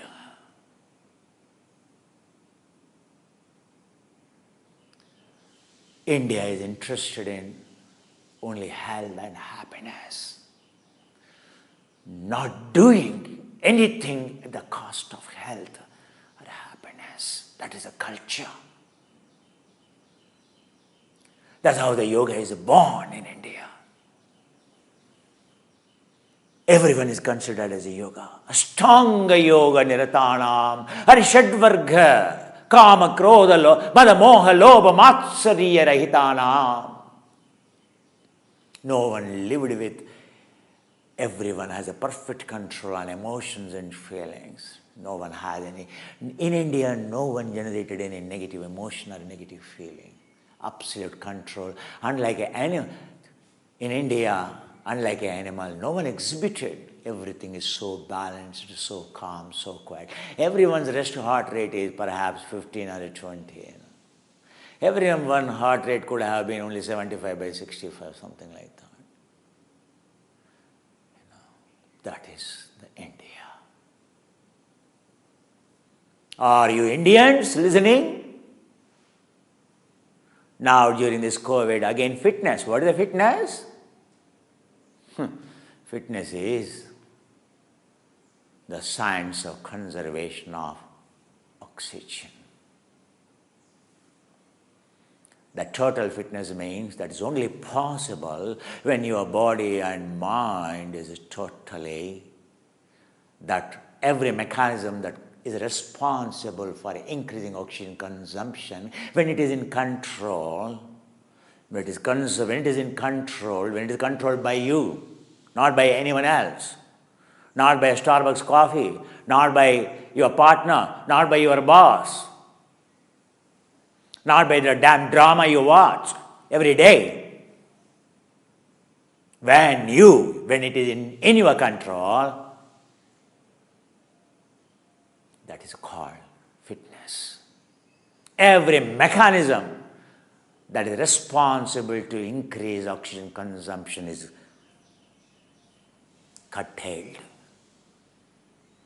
The only parameter of the fitness is, where the modern, most advanced, sophisticated science talks about, in terms of gauging an absolute athlete performance, as it is today called, in terms of measuring a VO2 max or in terms of measuring a rest heart rate. For yogi, rest heart rate is 0. As an athlete, if you have to achieve it, in the world, on the fingertips you can. Only that Ingvar achieved, the athlete who achieved 96% of the saturation today in the world is a record holder, not any modern athlete. Somewhere in 1926, whose VO2 max recorded the 96 in the sport. A yogi means whose rest heart rate is 25, 27 or something, 27. Whose rest heart rate is 27. That is the world record in the field of the sport. Without any doubt, you can say is a good person. It's not because it's just athlete or sport performance. His lowest rest heart rate is recorded in the history called 27. But it's because of, it indicates how good this person, how conservative this person, and how cautious this person about his inputs. Even today, no one has broken the world record of the walking. The fastest walker, what is his name? Wilson or Weston, American, Weston. When Abraham Lincoln got elected, he walked all the way, 550 miles. Later on, he walked 3,300 kilometers, 5,500 kilometers in a span of 55 years, every day walking 41 miles, not kilometer, 41 miles every day. At the age of 67, that's the world record. No one, even as on date, has ever recorded Mr. Winston's record, no one equal. In India, every yogi, there's a basic parameter. He must have walked 41 miles. In athletes, the oxygen consumption, tomorrow onwards I will keep the board. Only statistics I will show you. What I have not so far shown you, tomorrow onwards you will see the signs of the fitness, which you never heard about it. The facts of the fitness, because if I have to write every table, if I have to show it to you, not possible. Only all that I can show in one day by writing is only one table I can show. There are hundreds of the tables, and which you need to understand the actual statistics of the fitness, what they talk about. Because yoga, or a field of yoga as a fitness means, is a party, no comparison, my dear. Only Winston achieved it. In Himalayas, everyone walks every day 41 miles. And what is slope? What is the route? An average Tibetan will walk easily 41 miles per day.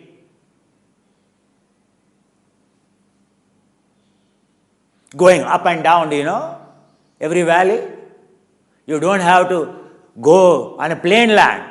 And an athlete, as a gradation, when you calculate your treadmill, your performance on the treadmill, do you know that your treadmill has an adjustment?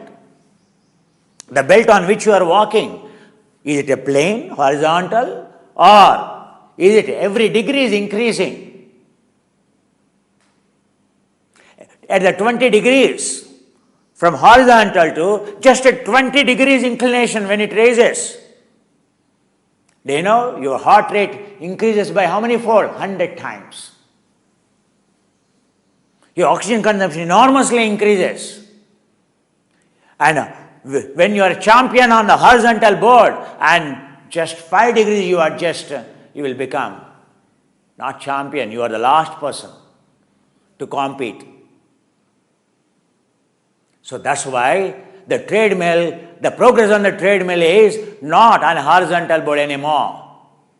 Whether you are a champion, whether you understood the dynamics of VO2 max or not, and the treadmill is known by adjusting your grade. As the grade increases, as the angle increases.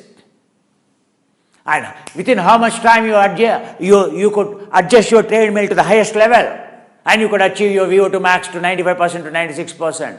Can you achieve it? I am talking about Tibetan, and is it the slope is 20 degrees?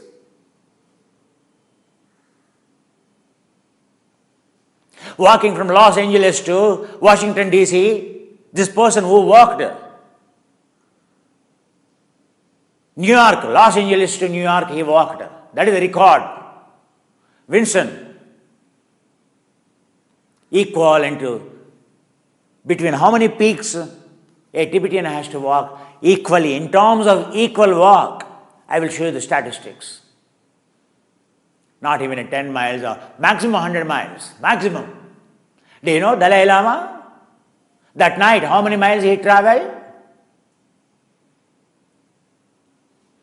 And restlessly, how many days he walked? From Lhasa to Nathula Pass. How many days you take? You will see. Can anyone travel like that?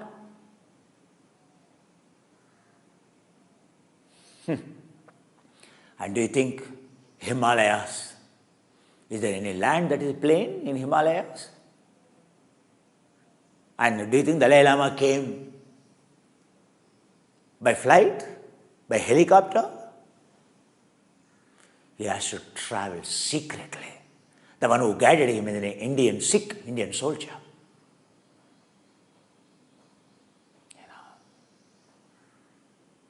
A safe passage, a dreaded journey. The journey of Dalai Lama, he wouldn't even remember. Because like any dog, I told you, doesn't remember the bad memories, only positive memories. Dalai Lama is all about positive memories. He doesn't carry any negative memories like you and me. That's why he's a Dalai Lama.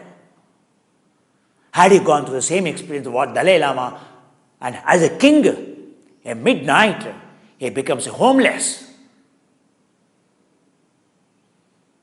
and traveling by foot, not on a donkey, not on a yak, not on a horse,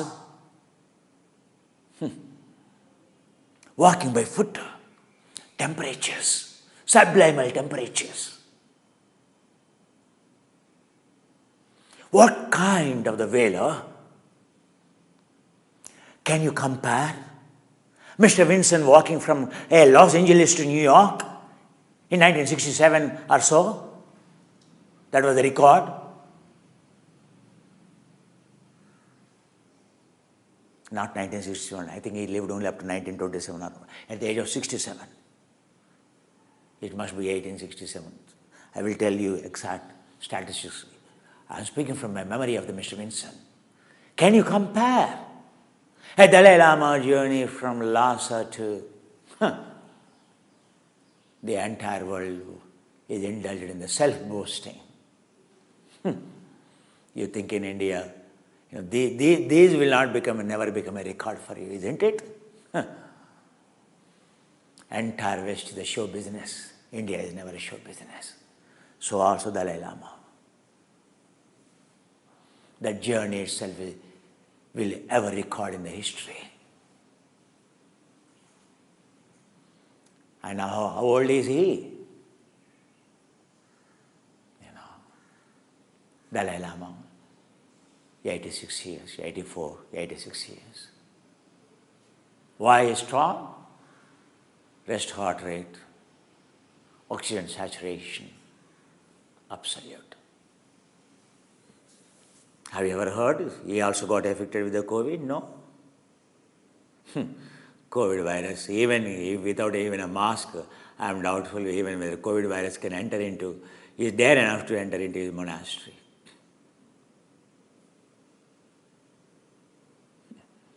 A living yogi I am talking about. Not really a yogi. He himself tells what he attained, what he has not attained. What he has not attained is not his goal. He will tell, openly he will tell. I am not designed to get enlightened. I am designed to, as a Dalai Lama, as any Lama, what I am designed, I achieved it. Every day I do that. Every day I entered into that state. Not like a Theravada, not into plugging into the enlightenment. That's not my goal. My goal is to serve like any Lama. It's not that the Dalai Lama incapacity or incapability to get completely enlightened like in a Theravada system, like in Myanmar or in Thailand. That is a decision like any yogi, any saint, born saint, sacrificed many lifetimes just for the sake of serving. That is the Dalai Lama real sacrifice, which you can't even understand in spiritual terms. What he sacrificed is his eligibility to get enlightened in this very life. Deciding to only to stay at the level of samadhi. Why? Many lifetimes until the next Buddha comes. Every Tibetan, every Lama, they work relentlessly only to serve. They are born to serve. They will be born to serve until the Buddha comes. There's a vow to be born in a Tibet, to be born as a Lama. Once upon a time, under one of the Buddhas, they would take. No one in the world can convince him. He knows. Someone tried to teach Vipassana, the Theravada technique of enlightenment. Whether the technique is complete or not, teach to Dalai Lama. It is not that Dalai Lama did not practice it. Dalai Lama practiced it. To this extent I can practice, not beyond. My purpose is not to get enlightened. My purpose is to be born again to serve. This life is not sufficient. What perfections I attained is not sufficient. That's why I'm called Dalai Lama. I'm called a Lama. I'm called a Guru. Guru is a, Lama means Guru. Rinpoche means Guru. Guru means the one who decides at one stage to get enlightened or not. Only to serve. Though one has eligibility to, though a Guru is eligible to live in a forest in Himalayas, completed to get enlightened, but very rare indeed. They live among us to serve. They are incredible. Understand why a Guru means Lama, Lama means Guru, Rinpoche means Guru. Guru is different from any other yogis. Guru is the one, means a Lama means who is designed, who decided to only to be selfless and only to serve. To be selfless, to serve the people, do you think it is a smooth journey? You can see the journey of the Dalai Lama in this life. You can see the journey of the Prophet in that life. You can see a Jesus' life, a hell every day we show. A true guru, we show hell to them. Fake gurus, we worship them, we adore them. The very meaning of the guru means, I'm telling you, one thing you have to learn is he is born, and he is born again and again only to selflessly to teach, only to preserve. That's what Dalai Lama tells. That's not what Dalai Lama tells, that's what a guru means in India. Understand?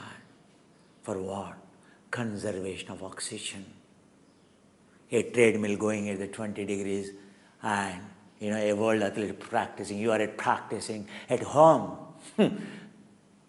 And what is the slope of every peak in Himalayas?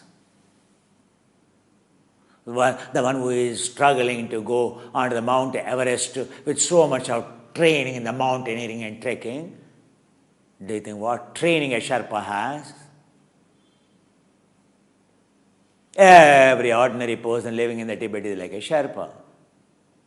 Is there any different? They know their mountain for their survival. Sherpa is the one who shows the outside world the ways and the paths for a long time to the Tibet. Sherpa means appointed by the kings. Appointed by the kings of the Tibet, and to have a connection for the rest of the world to reach that place. That's the job of the Sherpas. They are the spies. Also they are the guide. They are the guides in the Himalayas. The one who is very sharp. Sharabha, sharp, Sharabha in Sanskrit it is called. Sherpa, Sherpa, sharp is a word comes from Sanskrit. Sharabha, Sharabha, Sharabha, Sharabha, Sharabha. A yogi means Sharabha, Sharabha. The one who is very sharp. A yogi is a very sharp. Right brain is sharp. It lives in the present only. A brain which lives in the present is very sharp. A blade runners. Every Tibetan is called a blade runners because a foot slipped. They are nowhere. And every winter they survived. For thousands of years means, that's why they are called blade runners. Are you a blade runner? Going for a winter games with your skiing board? You think that's an achievement? A Sherpa walks. If you have gone into the world of the Tibet, in the world of not even a Tibet, even you go up to the Leh Ladakh, you will find people living in Himalayas. If at all, if you go in a winter, or if you go somewhere in the summer, and you will see that person breaks the ice with his hand, gives the way. If your vehicle gets stuck up in the water, in the ice, when you go panicky, without coach anyway you can't travel. Your coach called the native Lama, a guide, you can see him without wearing any jacket or anything. He gets down with that mere hand, he will break the ice and gives the way to you. That's how the soldiers live in Himalayas.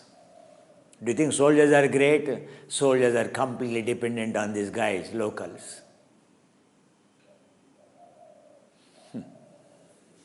Anyone who lived in Himalayas, who went Himalayas with these guys, they know what they are, what these people are not. Yoga is preserved by them. Yoga is conserved by them. Yoga, even a modern yoga comes from them, but completely diluted form. The purpose of yoga is to conserve oxygen. What is your fitness? Conservation of oxygen as only the means of the fitness, the absolute standard a yogi uses, nothing else. Never claim whether you are spiritually progressing or not, whether you are doing a good yoga or not, physically progressing, mentally progressing. whether it is a physical yoga or whether it is a meditation, so-called so many meditation masters today, fake masters, the single parameter you ask them, are there watches, analog watches like mine? How late they are running, how frequently they adjust. That is enough. Don't tell them. Give one them a Swiss watch, like Dalai Lama loves the watches. Ask them and check. Ask him, sir, how is my watch running? Fantastic. If they tell you after 15 days it's running fantastic with so much of precision, means he's a fake guru. Dump him. Do you understand? Are you practicing fitness? Are you going for a walking? Are you going now? The COVID-19 plan. Now everyone world has become health conscious. What is your parameter? How are you monitoring? How are you sure that COVID-19 will not attack on you? Only way to ensure is every day, week by week, is your oxygen consumption is coming down. I can 100% tell all those people who did the course for last 5 months. Ask them to check the rest heart rate today, 5 months before and today. One dharana I will give and ask them to check the rest heart rate. Even otherwise, the rest heart rate. Whoever watched this everyday program, ask all my teachers, my program ended yesterday. Ask all those people, 5 months, whoever watched this program without missing, or even 60% they watched and they practiced. Ask their rest heart rate. 5 months before to 5 months after. Let me know. Hey dear students, if still you are on the train, still you are interested, the real interested people now they won't stop watching. Now you check. 5 months before, how was it? And now 5 months down the line, what is your rest heart rate? Understand.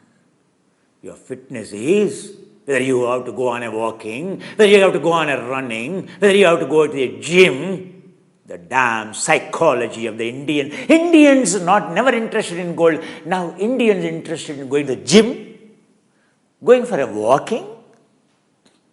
Indians fitness, considering in India fitness, walking as a fitness, walking as a means of playing a badminton, fitness as a means of playing a badminton, fitness as a means of running. How stupid India has become. India is like today highest gold buying country, second highest gold buying country in the world, and highest consumer market it is. Automobiles too, gold too. Now entire world is dying, but the markets in India are flourishing. In this season, the amount of the gold sold, never sold in India. In this season, the number of automobiles sold, never sold in India. The tax collected never collected in India. All the records. Is it India? It is a westernized. There is no India. India already dead. It is America in 80s. It is London. It is all Beatles time in India. You know Beatles time? Yes. It is a Beatles time in India. Now everyone is on the beat of consumption mode, excited mode. Everyone is on the smoke in India now, right now. You know? Even a 70-year-old, 65-year-old watching drama, now in India, I am taking pride in it. A 8-year-old wearing a half knacker and, walking the stone like a youngster.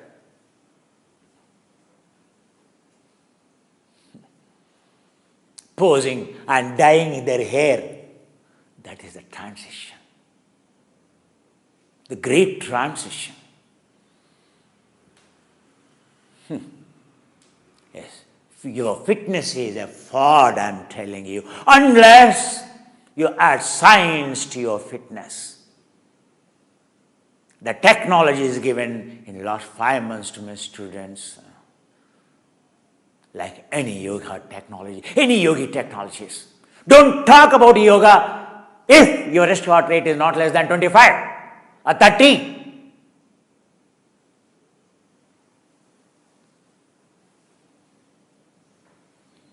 Understand?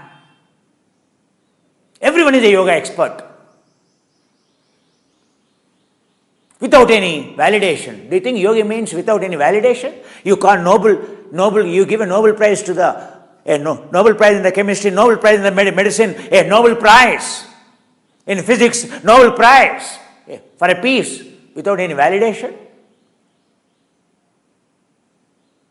A yoga, for excelling sciences, a yogi means, a guru means, is there no validation?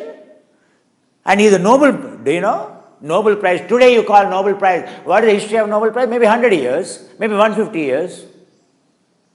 Maybe Nobel Prize, why they named Nobel? Where they have seen the Nobel people? In India.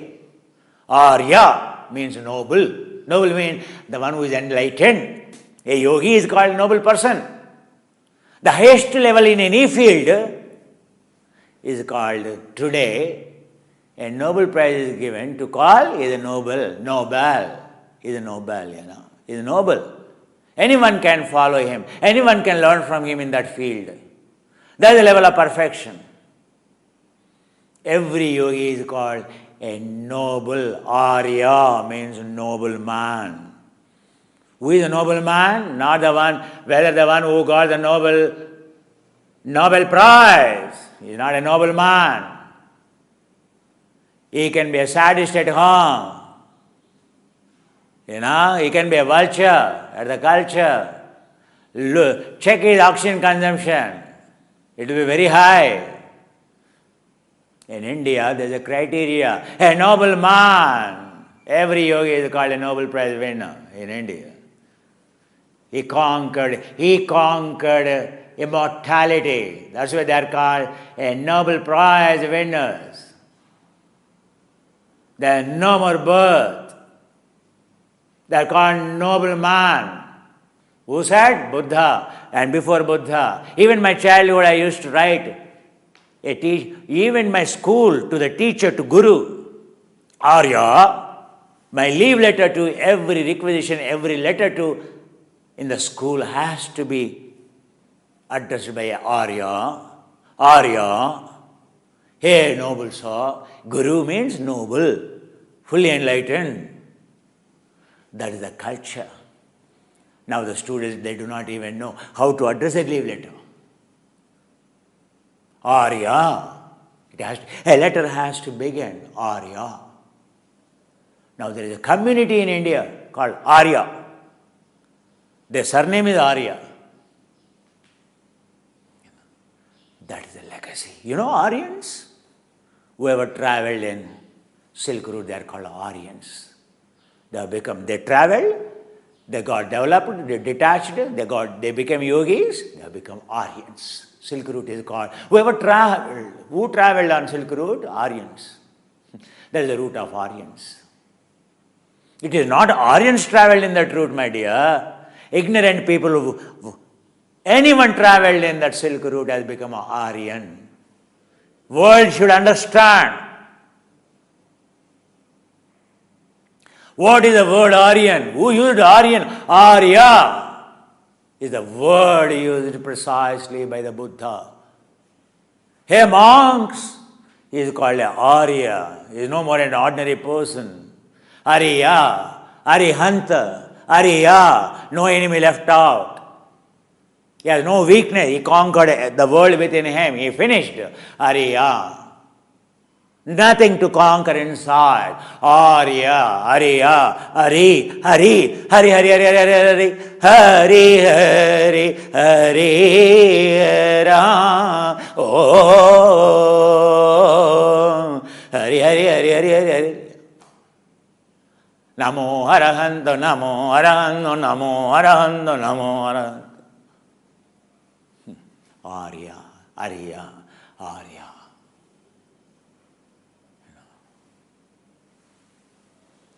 Noble man. Who? Yogi. Means he is an absolute scientist. Absolute scientist. In terms of human, zero conservation. He is absolutely fit. He lives in a state of zero conservation, minimal conservation. His inputs, the food required is only a milk, because his body is zero resistance, his every pore of body. His body is ketogenic, and every fat molecule produces 471 ATP. That's why in India, yogi means milk. You walk into any ashram, milk. So just cows. What yogis had in those days, what you hear? Cows. What all yogis had? Cows. You will only hear entire Veda. Everywhere you will hear only the story of he owned a cow. Why? The more cows means more students. That big is the ashram. Means that is the technologies they conserve. They only drink milk for their survival, just morning, evening. Means the bodies are completely ketogenic. The body is completely zero resistance. Every molecule of the milk is completely, that is enough. A glass of milk morning, a glass of milk evening. The more cows means thousands of students. Conservation of energy, conservation of zero resistance, conservation of oxygen, mean there are the more number of yogis. The only way a guru or a yogi or a Yajnavalkya or anyone, the legacy, even at the time of the Buddha, on what count they are called great yogis or great gurus? Comparatively, the number of cows was the one who owned. Look at the standards of the measurement. The number of cows one who owned. The one who can live only on a cow, he is called a yogi. That's how cow is worshipped in India. Why cow is worshipped? Means he has come to a level of ketogenic, zero resistance. His consumption of oxygen is zero. In the night his respiratory rate falls down. He is surviving only on a milk. Morning one glass and evening one glass. That's all. All that for his survival he needs is nothing else. No kitchen is required. Just a cow. That's all. Just a cow. Cow. The one who is living with the cow. Cow herd keeper. Krishna. Krishna means he doesn't need any food. More cows means Parama Guru. He is a perfect, excellent Guru. There is no Guru like a Krishna. Gopala. Whoever went to him, even young girls, they love cows. And like you go somewhere, you like a dog, you will own a dog. And you go to the Krishna, and Krishna is meant for what? From childhood onwards. Have you read the story? From the childhood onwards, his consumption like Ramana Maharshi, like Ramana Maharshi, like Patanjali, like all those prodigies, like Shankaracharya and all, like Bhrigu and Varuna.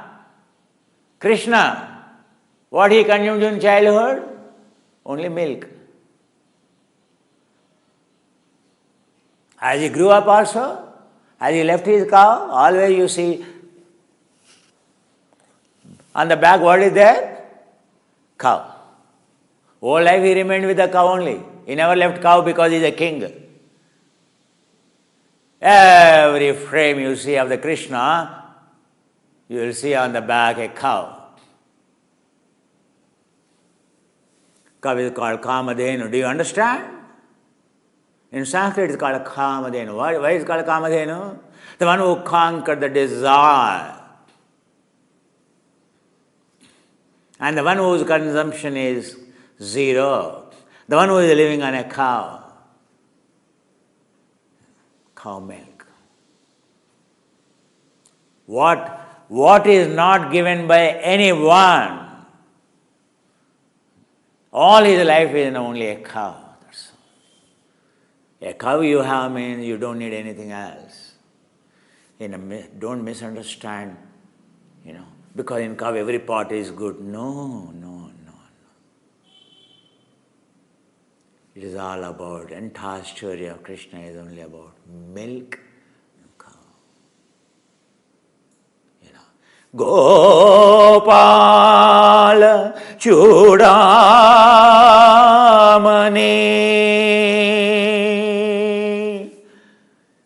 Secret of enlightenment. What is secret of enlightenment?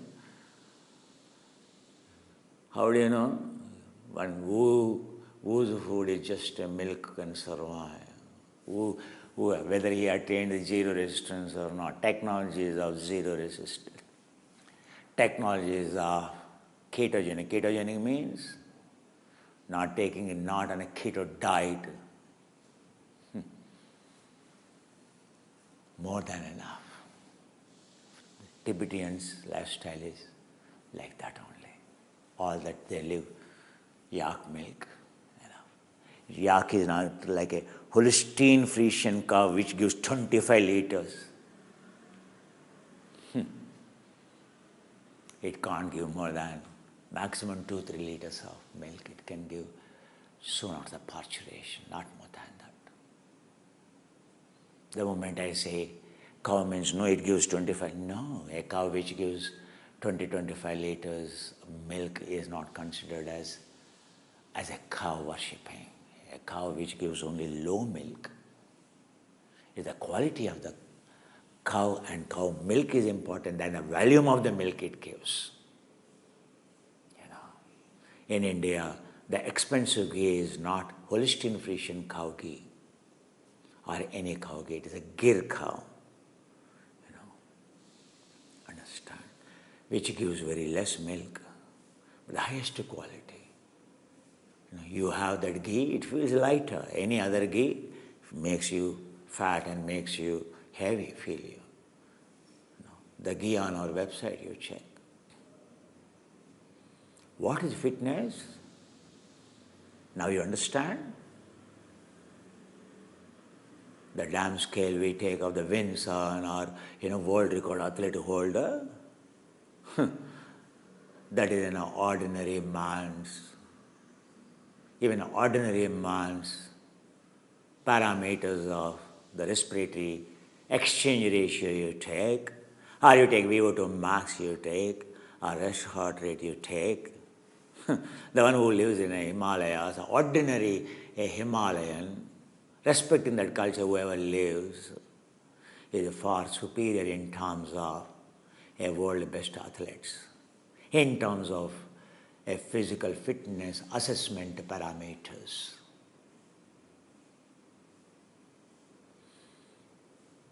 When yoga is learnt by the dummies, it will become a dummy. If you are watching today onwards, because many of you want to watch today onwards this program because it's for free, many of your kith and kin, your relatives.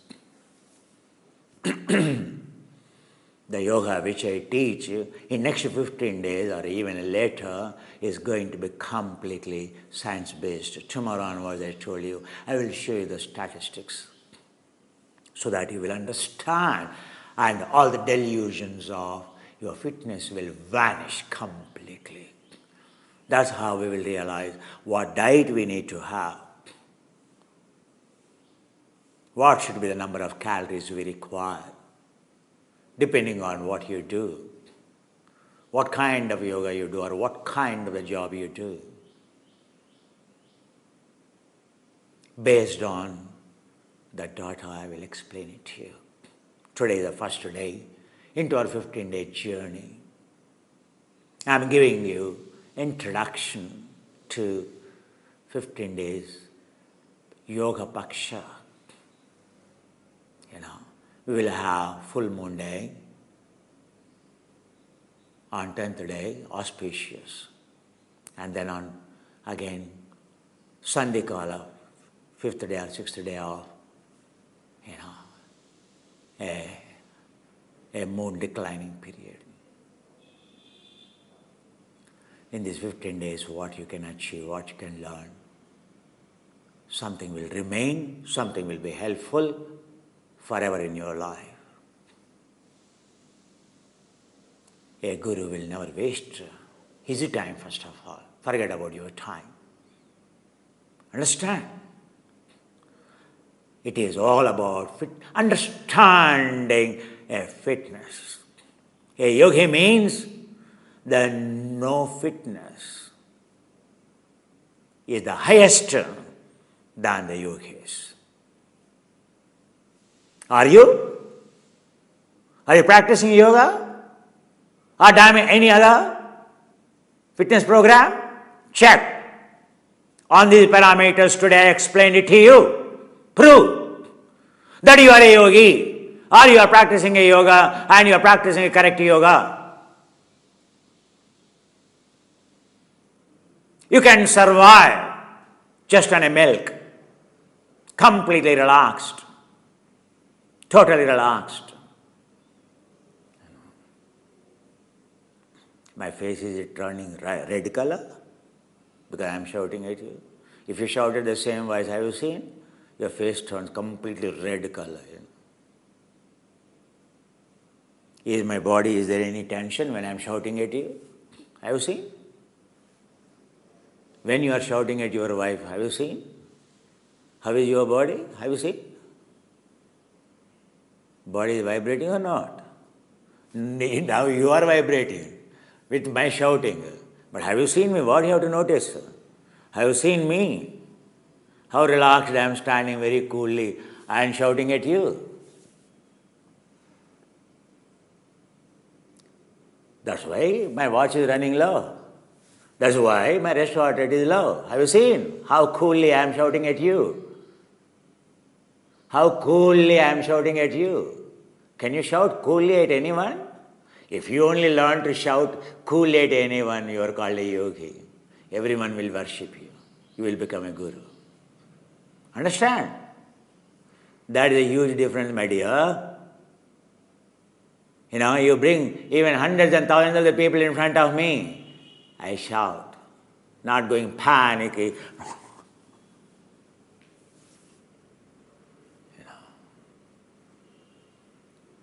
Simply if you know what to observe, if you only know standards of a yogi, if you only know parameters to check the fitness, how come you get fooled? How come you go behind the fake gurus? How come you go behind a gym? How come you run on a treadmill? How come you do a yoga, a dummy yoga, and yet you won't know what you are actually. A yogi sleeps in Ujjayi,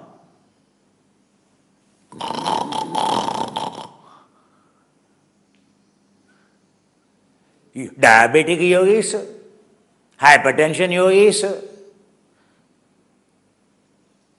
yogis with all the problems. The damn yoga standard scale we use. Understand? Today, why those chants for the why gratitude to those great gurus? First learn the value of a human. A human is supposed to be working not as Shankaracharya said, we are born by default as an animal in the form of a human. But how quickly Punstva tato viprata tato dharma vaidika dharma marga bharata. How quickly you go in search of a guru. Shankaracharya said, how quickly. My search began at the age of 6 years. How quickly you are in search of a guru. How quickly. Adho atma anatma ve charanaye. Atma anatma vicharana. When will you go? When your search will begin. For Atma, Anatma Vicharana, that's the highest level in Buddhist. Nitya, Anitya Vicharana, Shuchi, Ashuchi Vicharana. Shankaracharya is saying his Vicharana started directly. What is ego? What is a soul? Definition. Considering ego as a soul, worshipping. Every taste as the means of happiness. Taste as means of happiness. Not tastelessness as a means of happiness. Atma, Anatma Vicharana. That is where Shankaracharya began his journey. Then he will accept the students only those with the level of Nitya Anitya Vicharana. Shankaracharya takes one to Nitya Anitya Vicharana 2. That's the first level of, if you go into the Buddhist countries, the first level is Nitya Anitya Vicharana. Anicca, Anicca, Anicca Vadasangara Upada Vayadamina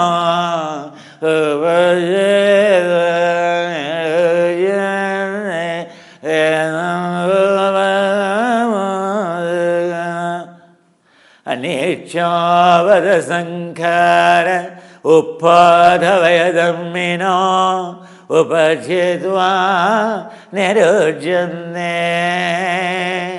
Tesam Huvadamo Sukha.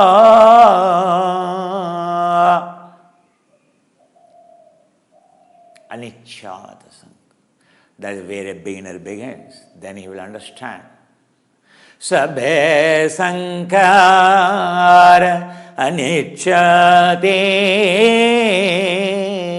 Yadha Pannaya Pasati Athani Bindati Dukkha Yeda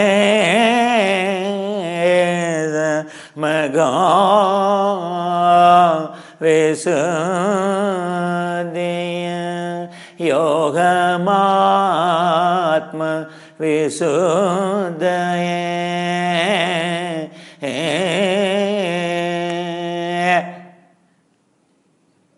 A beginning of dharana in a Buddhist school when you go, Myanmar or Thailand, it begins with this. First beginner, LKG, kindergarten. What it begins with? Sabhe sangana nijani yada pannaya vasani adani binnani nanga yadama. From there, going to the secondary education, pre-higher education. Then next, going to the college begins. Sabha sangara dukkane yada pannaya vasada adane vendane dunga.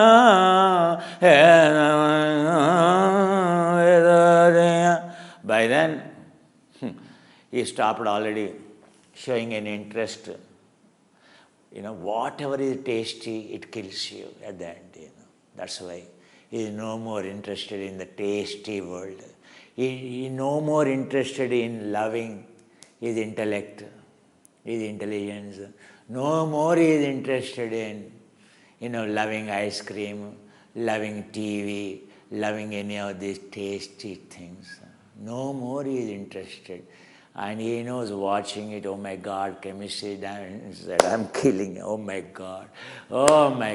Then now he knows pramana. He upgraded to high level of pramana, standard of knowing, oh my God, this.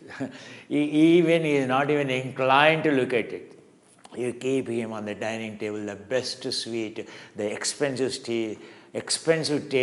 sweet on the table. Now, my wife tells, you please have it little. My mind in no way even inclined to taste it, Has any desire, trace of the desire, even to taste it. To taste it, fine, but not to taste it. Understand? That's that level. Next goes, you go to the level, third level. In our entire Buddhist circle got stuck about this first level. Even that first level they never realized. Sabbe sangarane jani yada pannaya bhadade. Shankaracharya accepts the student only when he is at this level first, not even second and third level. That is the first entry criteria of a student in yoga. Do you understand? To go to a guru. A true guru will accept only when you are qualified at Nitya Anicca Vicharana. Sadhana Chatushtaya. 4 qualifications as a student. The first qualification you need to have is, you need to have established in Nitya Anicca Vicharana. What is permanent, what is impermanent? What is permanent, what is impermanent? Understanding entire existence of a universe. Is there anything permanent thing in this universe, in the field of entropy? Then why you are interested in it, which is impermanent? Because anything impermanent you are interested, that interest will not last, no. That happiness will not last forever. How come you will find permanent happiness in impermanence, where impermanence is only permanent? Isn't it? Do you understand this logic just now I said? At that level of, if you can investigate, you are already eligible to be my student. Understand? That is the first level. This is a statement, if you understand, that is your qualification to go to a guru, to learn yoga. Understand? That is the level in India, my dear. It is not somewhere. Shankaracharya is not in Vedic thousands of years ago, pre-Indus civilization. His ashram still, where he meditated still exists. His ashram, what he found, the temple still exists. At least the temple exists. The ashram has undergone many changes. But at least the temple exists. Unaltered, the temple exists. Only for the temple you have to go to Sringeri, nothing else. The temple is only a witness of Shankara. Nothing else over there is a witness of the Shankaracharya other than his consciousness. Understand? If you go there and don't pay to visit to the temple, it's of no use. You don't understand Shankaracharya. Sri Chakra and that, where he speaks about the mandala of the Tibetans.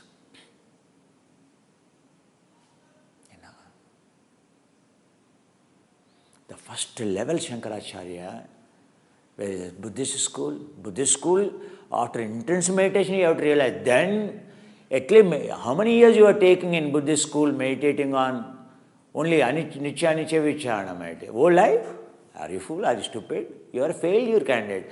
30 years, 40 years you are in kindergarten means what? Do you appreciate? You expect your child every year, from first standard, second, third, fourth, isn't it? So also spirituality. Next level is called, next level you will not find anywhere ordinary schools in Myanmar or Thailand. You have to go to the only enlightened person to know the second level, third level. First level is what is there? First level, any damn first level person can teach. Sabhe sankara dukkati yadha pannaya pasade. That level, second level. Then comes third level. What third level? Sabhe sankara anatmate yada pannaya vasane. Anatmate aham attha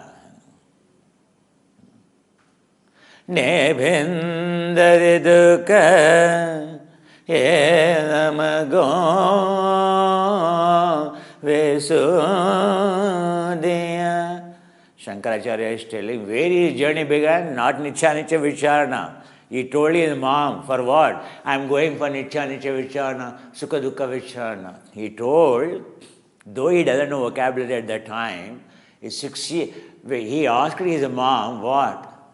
Mom, I want Holy Spirit, Mom. I want Allah only, Mom. I want Paramatma only, Mom. Not this Aham, Brahmasmi. Not treating this Aham as a Brahma. Hey, Mom, this is what he told. This is the last sentence of the Veda. Mom, Mom, I want to go to Mom. Mom, listening, Mom. You are so great, Mom. I want to go to Mom. Your child said, Mom, I don't want to leave, Mom. Mom, don't go anywhere, Mom. I will be alone, Mom. Shankaracharya said, Mom, I want to go to that Mom, please, Mom. Mom understood. No, this is not the time, my dear child. This is the time only to, Mom, you should say. He didn't say, Mom, I will go for in search of my wife, girlfriend. He did not cry, oh, Mom, I don't have, still I'm 6-year-old, I don't have girlfriend, Mom. Mom is scared. Already is talking about Paramatma. Shankaracharya, when he realized the technology, and he told, as a child even, I'm not at the first level, second level. I'm a serious aspirant actually. Not knowing the Guru, in search of the Guru. I went on writing the books. At last I'm lucky. At least when I went to Kashi, when I was sleeping, so desperate. When I decided to suicide actually, end the game of this ego. So Shiva came. In the night, he told the Patanjali, to whom he taught, and Vishnu's reincarnation, and further down, Adishesha, and that person, great grand, student called, Gaudapadacharya, Mandukacharya, Govinda Bhagavat Padacharya, is waiting for him there. Hey fool, it is Badrinath, the Shiva Vaishnava temple, not Kedarnath where my temple is there. Go, go, go. And got the call. There is no question of Isam, the one who is in search of the soul. It is not the Vaishnava or Shaiva. It is to live in the present is called Vishnu. And from Brahmasthala, he went into Vishnusthala.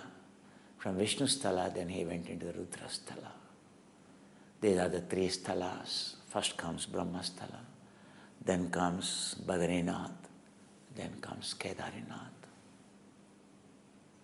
Each one at different height, located at different heights. So Shankaracharya went. That night itself he went.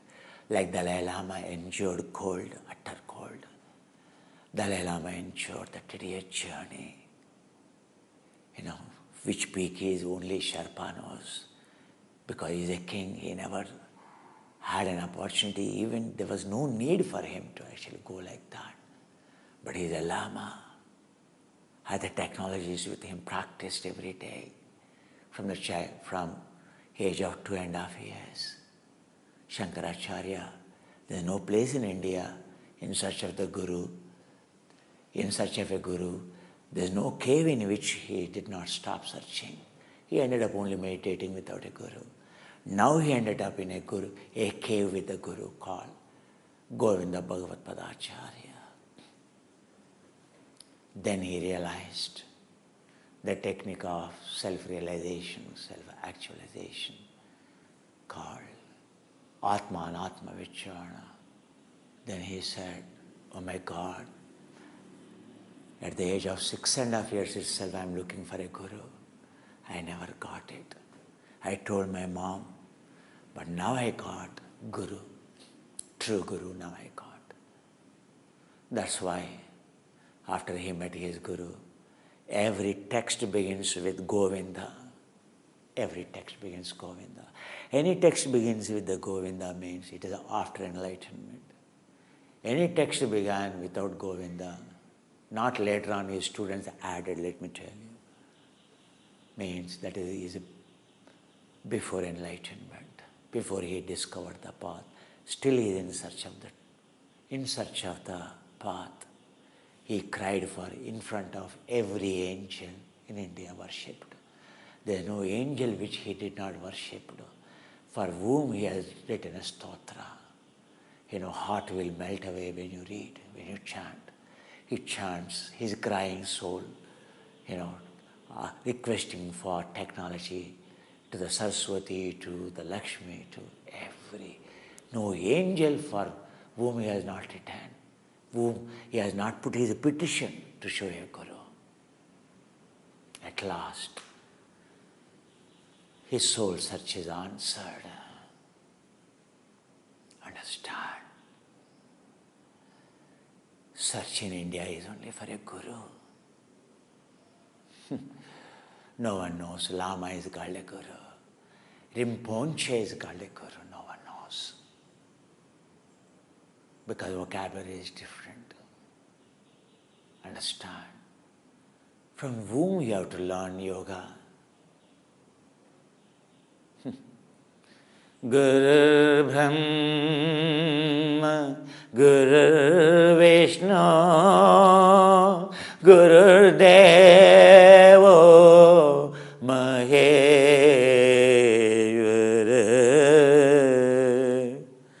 Guru Sakshat Parabrahma, Tasmai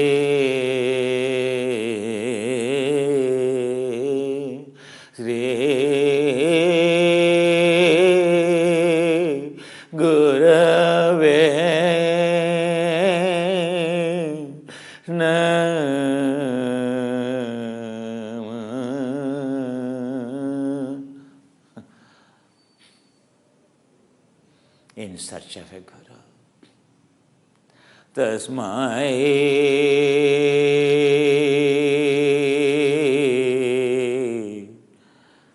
there is no cave where I did not search for you, Guru. There is no forest where I did not search. There is no peak of mountain that I did not climb. Tasmai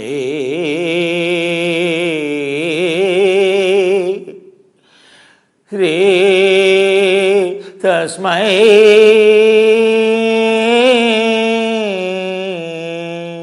Gurave Sri.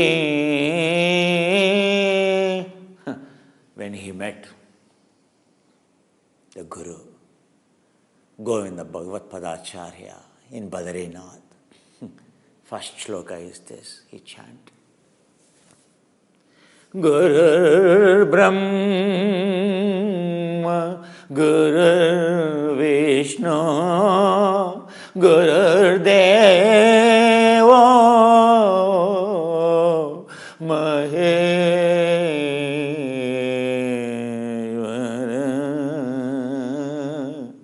Guru Sakshat Parabrahma.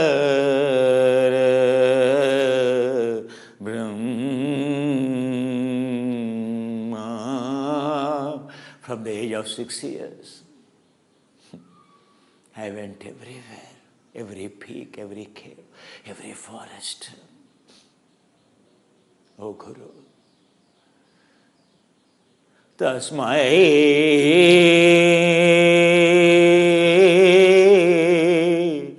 How many janmas? Many times I must have done. I found you. Oh Govinda, I found you. Tasmai.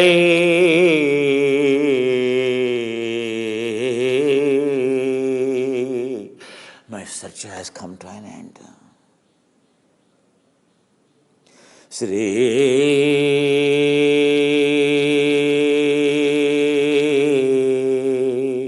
Oh Guru, I found you at last. Where you torture me, where you punish me, whatever you want to do, or you want to kill me, you do whatever you want. But I will be like a spider. I will not leave. I will not leave you. Sri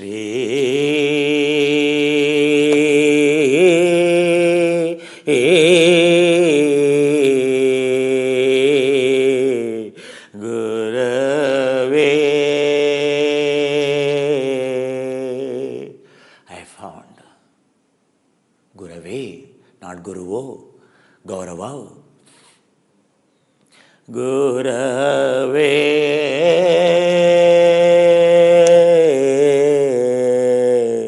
At last I found my Guru.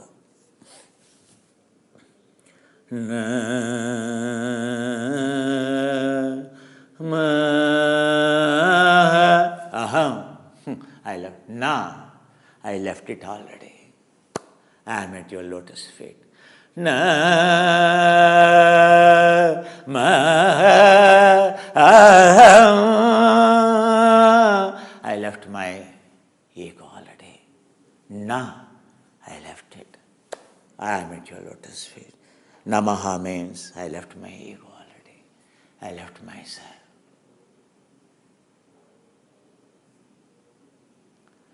That's what Shankaracharya said.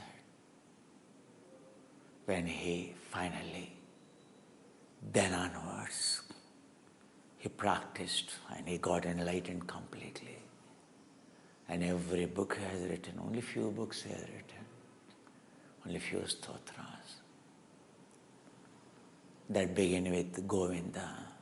That's all. Whatever has not begun with Govinda, that is only before he found his Guru. Fully enlightened Guru. Once he found fully enlightened Guru, nothing begins without Govinda. That's how in India still it remained. Only Govinda remained. They do not know who is Govinda also. Who said Govinda also? These people have no idea. Now everyone, everywhere they go, Govinda, Govinda, Govinda, Gopala, Govinda. That's what Shankaracharya cried. His teacher name is Govinda. Till then Govinda, there is no word Govinda. Till then. Now, everyone visits temple. Badrinath. In Badrinath, he found Guru, he said Govinda. Now everyone visits every Vaishnava temple. Now they say Govinda, Govinda, Govinda. No one searches for the Guru. No one tries to find a Guru who is a Govinda, like Shankaracharya said. It has become a mockery, you see. Like everyone who goes to the temple, Shiva said, Hari Hari Hari Hari Hari Hari Hari Hari Hari Hari Hari. I have conquered my enemies of the mind. Hara, I conquered, he said. Now, everyone visits Shiva temple. Hara Hara, Hara Hara, Shambho Deva. Hara Hara, Hara Hara, Hara Hara, Shambho Deva. Damn, do they know the meaning of Hara? Have they conquered everything inside by the sound of silence? Jihad-e-Akbar, who finished, realized Allah, Holy Spirit, the one who has become Shiva as a yogi, the one who has become a yogi should say that. Not even looking for the one who is a Hara. Understand? Yoga is a mockery, isn't it? Is it a mockery? No. Yoga is a true. Yoga is a path, a true path. If you practice, you should become a yogi. I told you today how you will know is a yogi or not. whether you follow the right path or not. Told you. Conservation, consumption. Can you live with a glass of milk morning, glass of milk? Can you live on Somarasa, at least? The angels drink Somarasa. That's what I created. And can you live on Somarasa? That's far luxurious than living on a milk, let me tell you. Understand, so next 15 days will be making a different journey altogether. Not the same journey who have been following me last 11 months. 11 months. In March we are going to finish online 12-month program. So this summer, every summer we conduct public program. So today the first day of this public program, available for free, whoever are watching it, spread word by mouth. So tomorrow onwards, let them glow.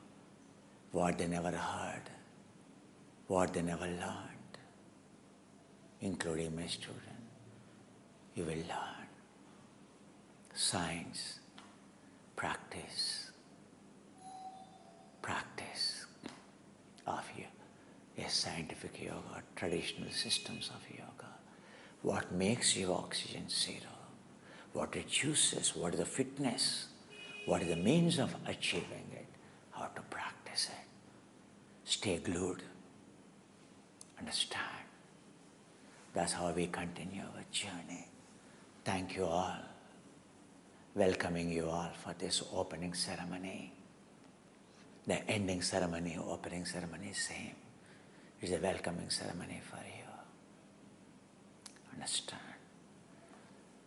And let us make this journey forever or 15 days, Paksha, 15 days.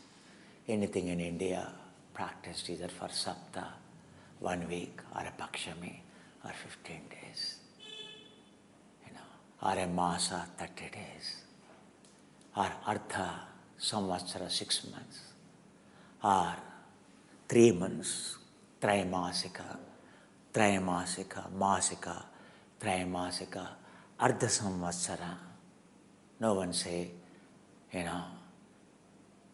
Chemasa, Chamasa. Everyone will say 6 months, Ardha Samvatsara,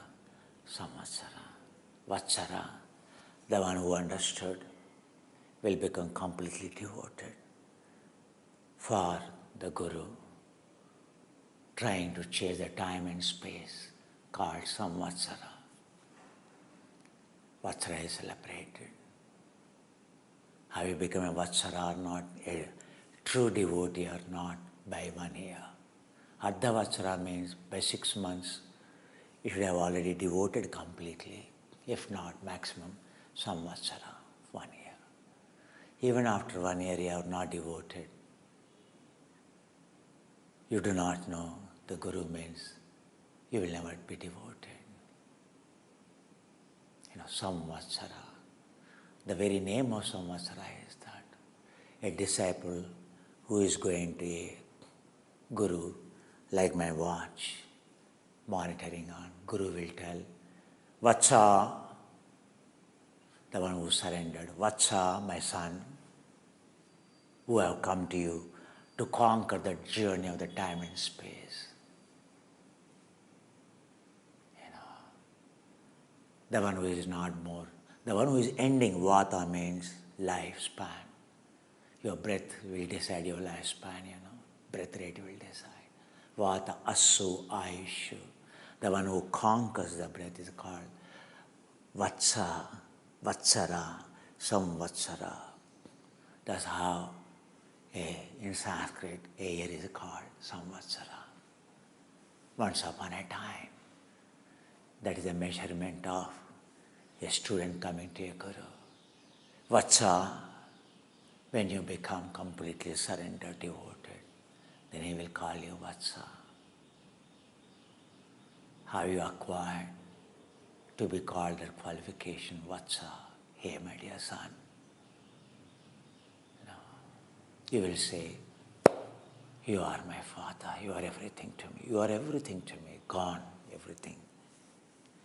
You are everything. I left my gender, I left my name, I left everything what is not me. Soul has no name. When you are born, no name. Even body has no name. Soul has neither the gender also. I left everything. Namaha. Namaha should become Vatsa, Vatsara, Samvatsara. That's the legacy of yogis. Let's continue in our journey. It's very difficult when we don't acknowledge, morning to evening. We survive. We're worst parasites. For me, even to wear this dress, how much I am indebted, I feel that indebtedness kills me all the time, even to wear these clothes. Understand? Because every dependency, infinite gratitude, a help small or a big, no, at one level will vanish. The one who judges help as a small or big, for him it is not even a help, he will soon forget.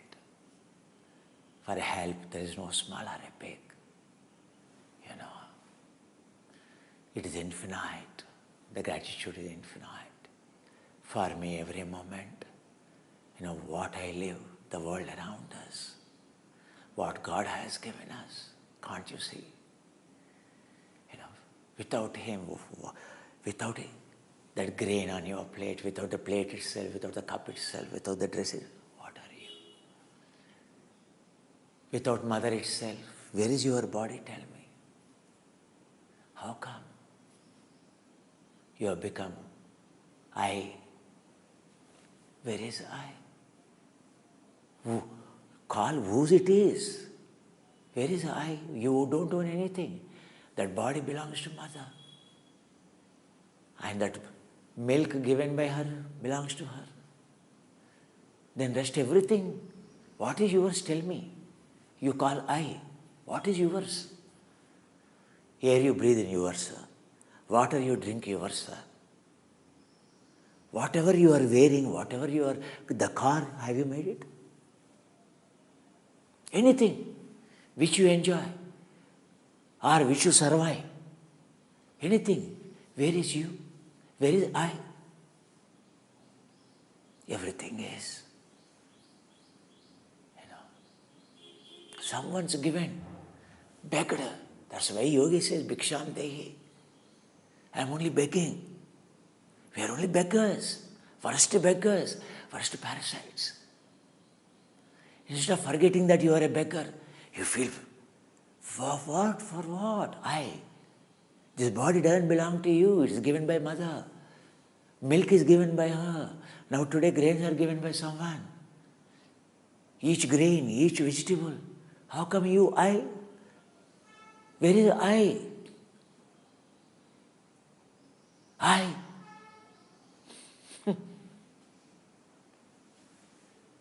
That much sense you don't have? Someone has to tell you.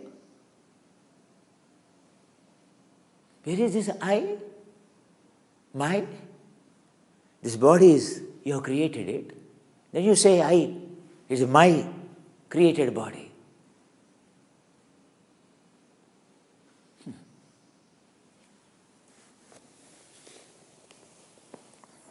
Understand? The reality is, the truth is, a fundamental truth you realize, if you recognize, oh my God, this body given by, even I did not ask for it. Have you asked? Without asking, your mother has given. That's why there's a crime. Without asking, mother has given you shelter. Mother has given you food. That's why you are going after the taste. Understand? Betrayal of the mother. Mother nature around you. People around you. and your own mother. Is it a life living betraying? His life is a betrayal. And then you claim someone betrayed. No one betrayed you. You are the betrayer. Betrayer. Without a moment of expression of gratitude to what exists, that is the reality. How come this I? Sense of I at all. That's what Shankaracharya realized. Mom, what is this I, Mom?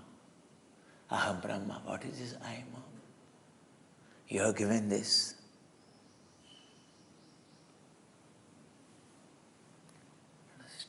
And what is giving this rest of the thing, Mom? You have given this. And for this every moment, everything is I have to. How come I can be indebted so much? What is furnishing me, Mom? How come I ignore? How come I breathe, Mom? What is that giving me breath? Why one is breathing me? Why one is providing me air, Mom? Why one is providing water, Mom? If I do not know, I am indebted, Mom. Someone is giving me water means something, no, Mom. For something good, no, Mom. Not to say I know, Mom. To recognize her, no, Mom. Let me go, Mom, to recognize. That's what Shankaracharya cried. Mother is not even at that level of understanding. And he said, now I will die. Mom, I will die. No purpose, Mom. No, son, no, son. How old are we? How old are we? Do we have a sense of that boy, so-called Paramaguru, Adi Guru of modern times, Shankaracharya? Do we have the sense of that boy? Means we are not even a childish. That wisdom of the child also we don't have. How childish it is. Stupid children we are. And we pose we are great grown-ups. How many times you call others how immature you are? Yes. Today whatever I said you reflected on any day, you are called matured. Do you understand how immature you are? What a betrayer you are. Is it the way to lead a life, human as a human? Not reflecting upon who is giving you, not even saying thanks. Huh?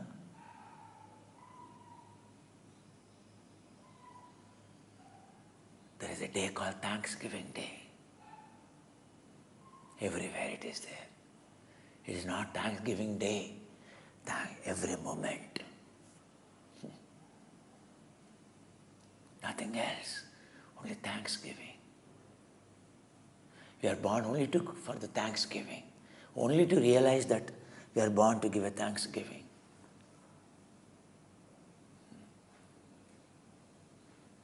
What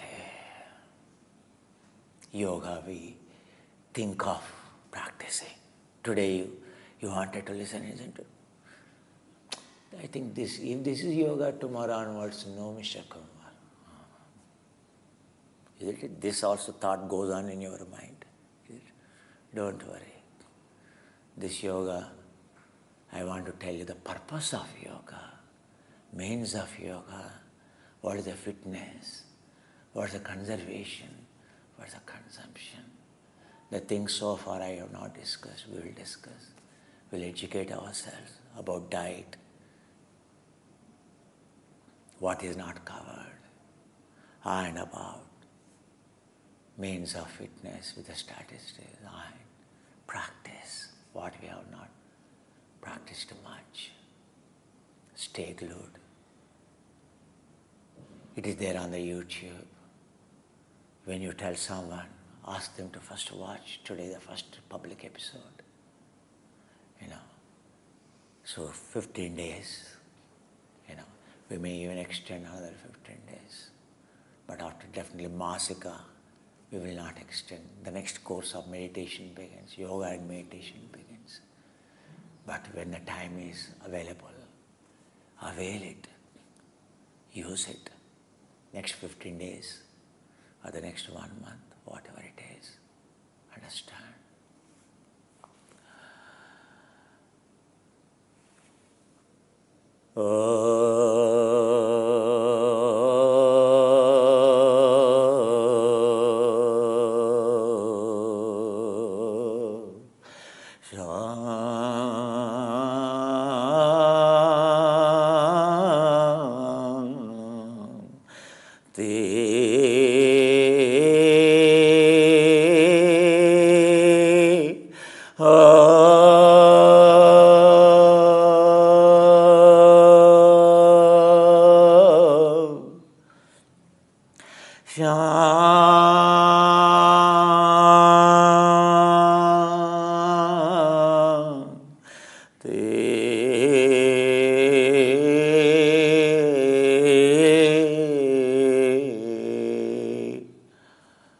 That American walk name is Westin, Hotel Westin.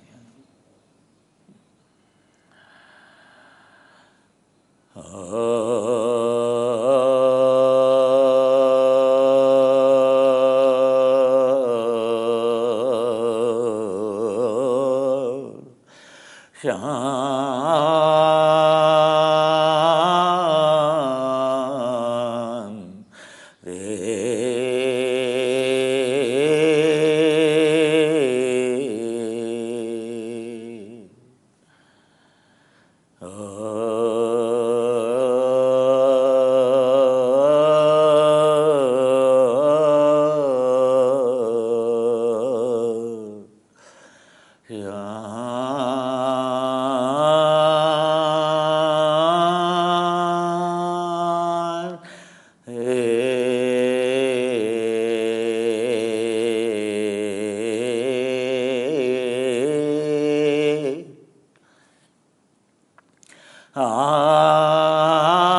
Holy Spirit.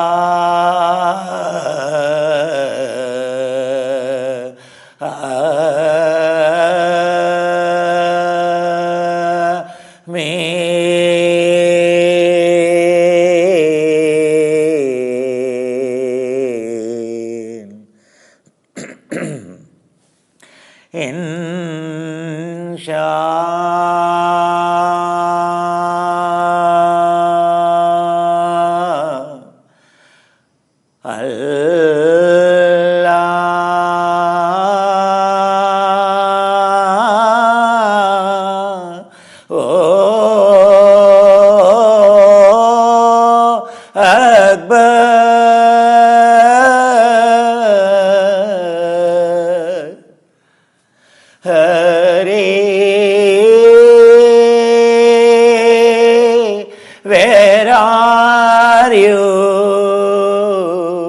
Govinda? Hari, Hara, where are you, Yogi Shiva? When do I find a Guru Govinda Shiva Hari Hara?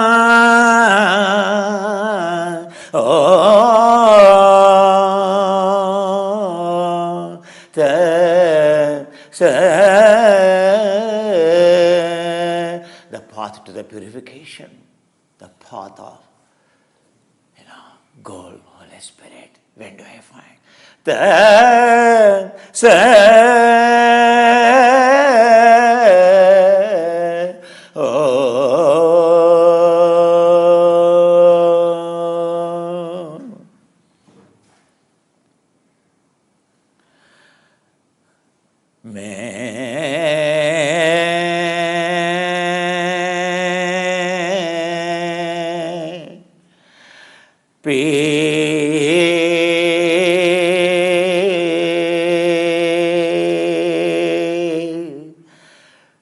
pervade you,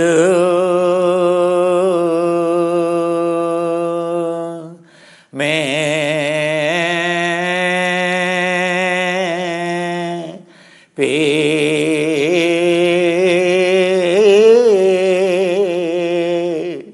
protrude you,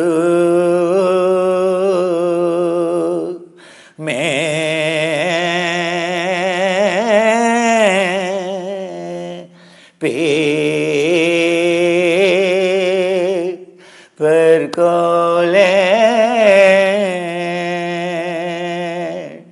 you,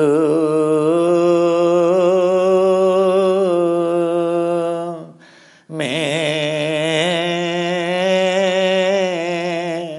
Lord bless you, may Lord bless your family to find a Guru, find a Jesus, find a prophet, find a yogi. May Lord bless your partner to look for a Guru, look for Jesus, look for prophet, to find hope. May Lord bless your pain.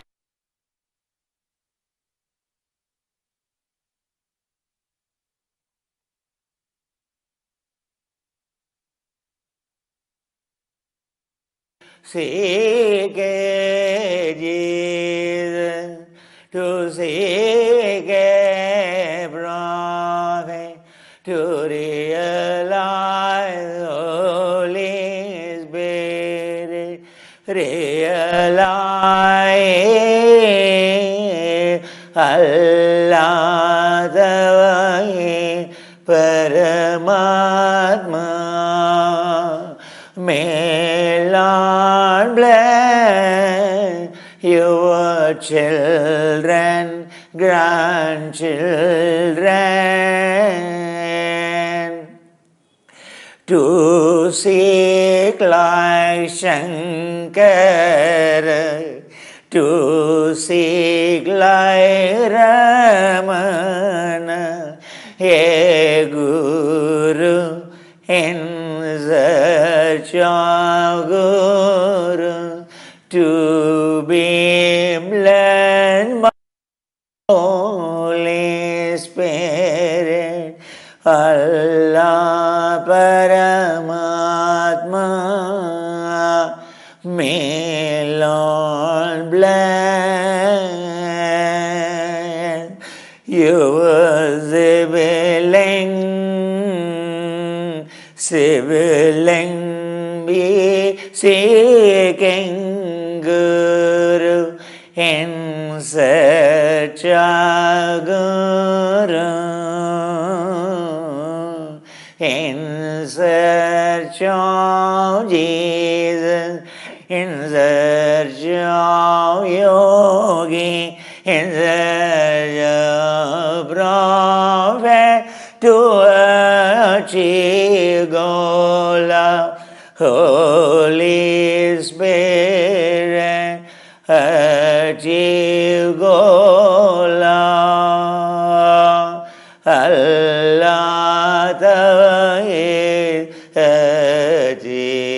Gola Paramatma. May Lord bless your relative to seek the truth taught by a Guru who can as you do. Holy Spirit, Allah, may Lord bless your friend, your friends along with you to seek a Guru in search of truth. He'll accomplish the goal of human Holy Spirit to actualize Allah the Akbar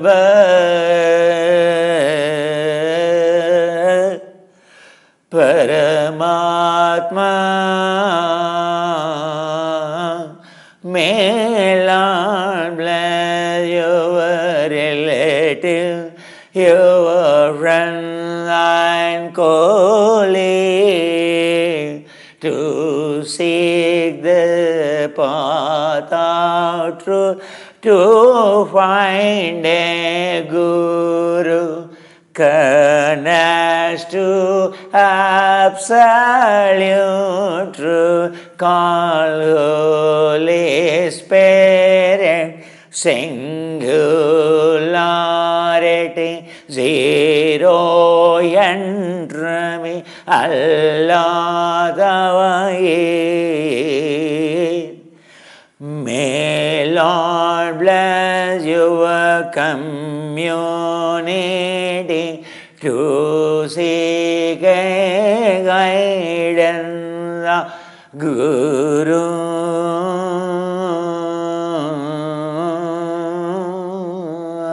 Created community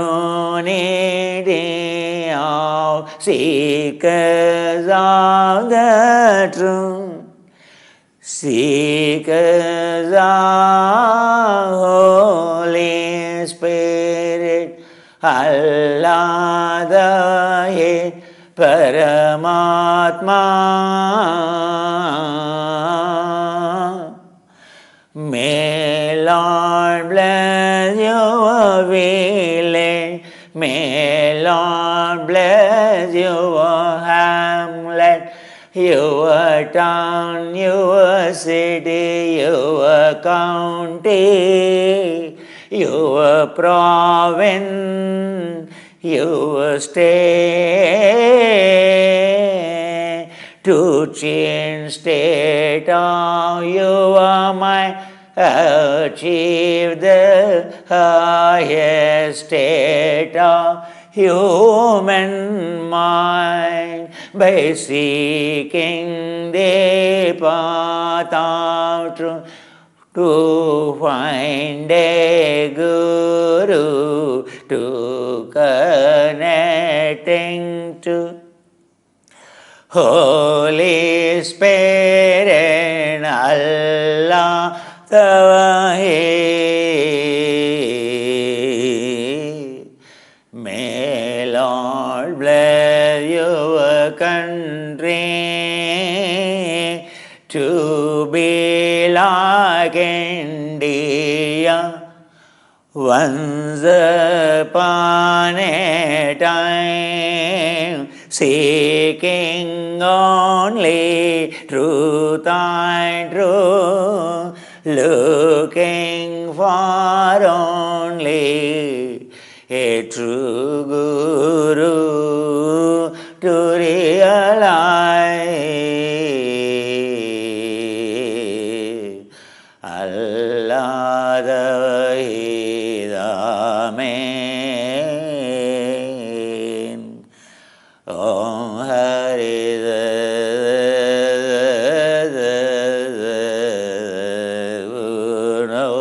Rama. May Lord bless your world within you to see the true Guru, who can tune your world in with the world outside, who can actualize world inside us, world outside, world outside us, world inside.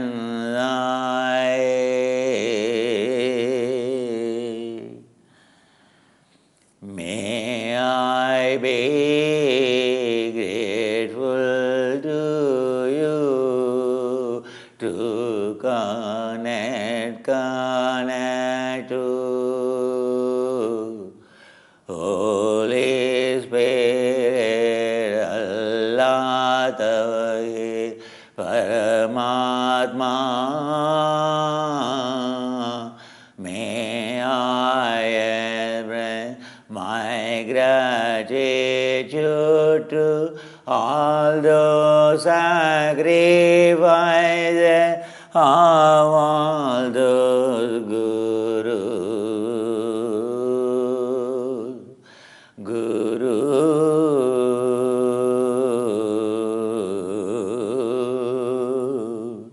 In utter humility, in utter devotion, falling at their soul.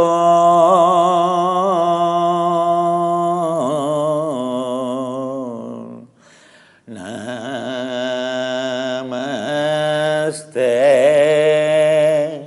Namaste,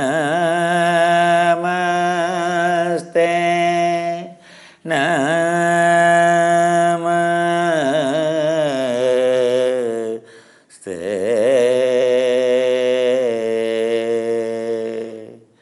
May you have good evening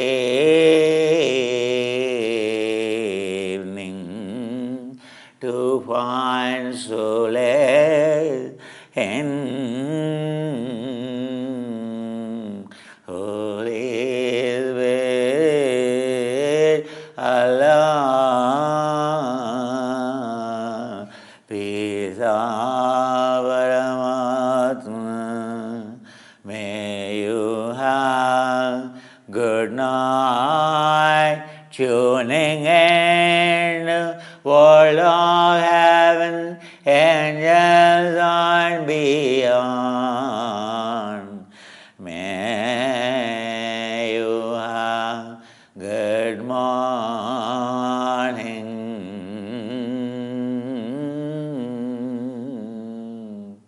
Every blessed by full of consciousness, enjoying entire day, every moment and every moment, in all gratefulness, in all gratitude. Only there is a peace, the only in humility there is a happiness. Namo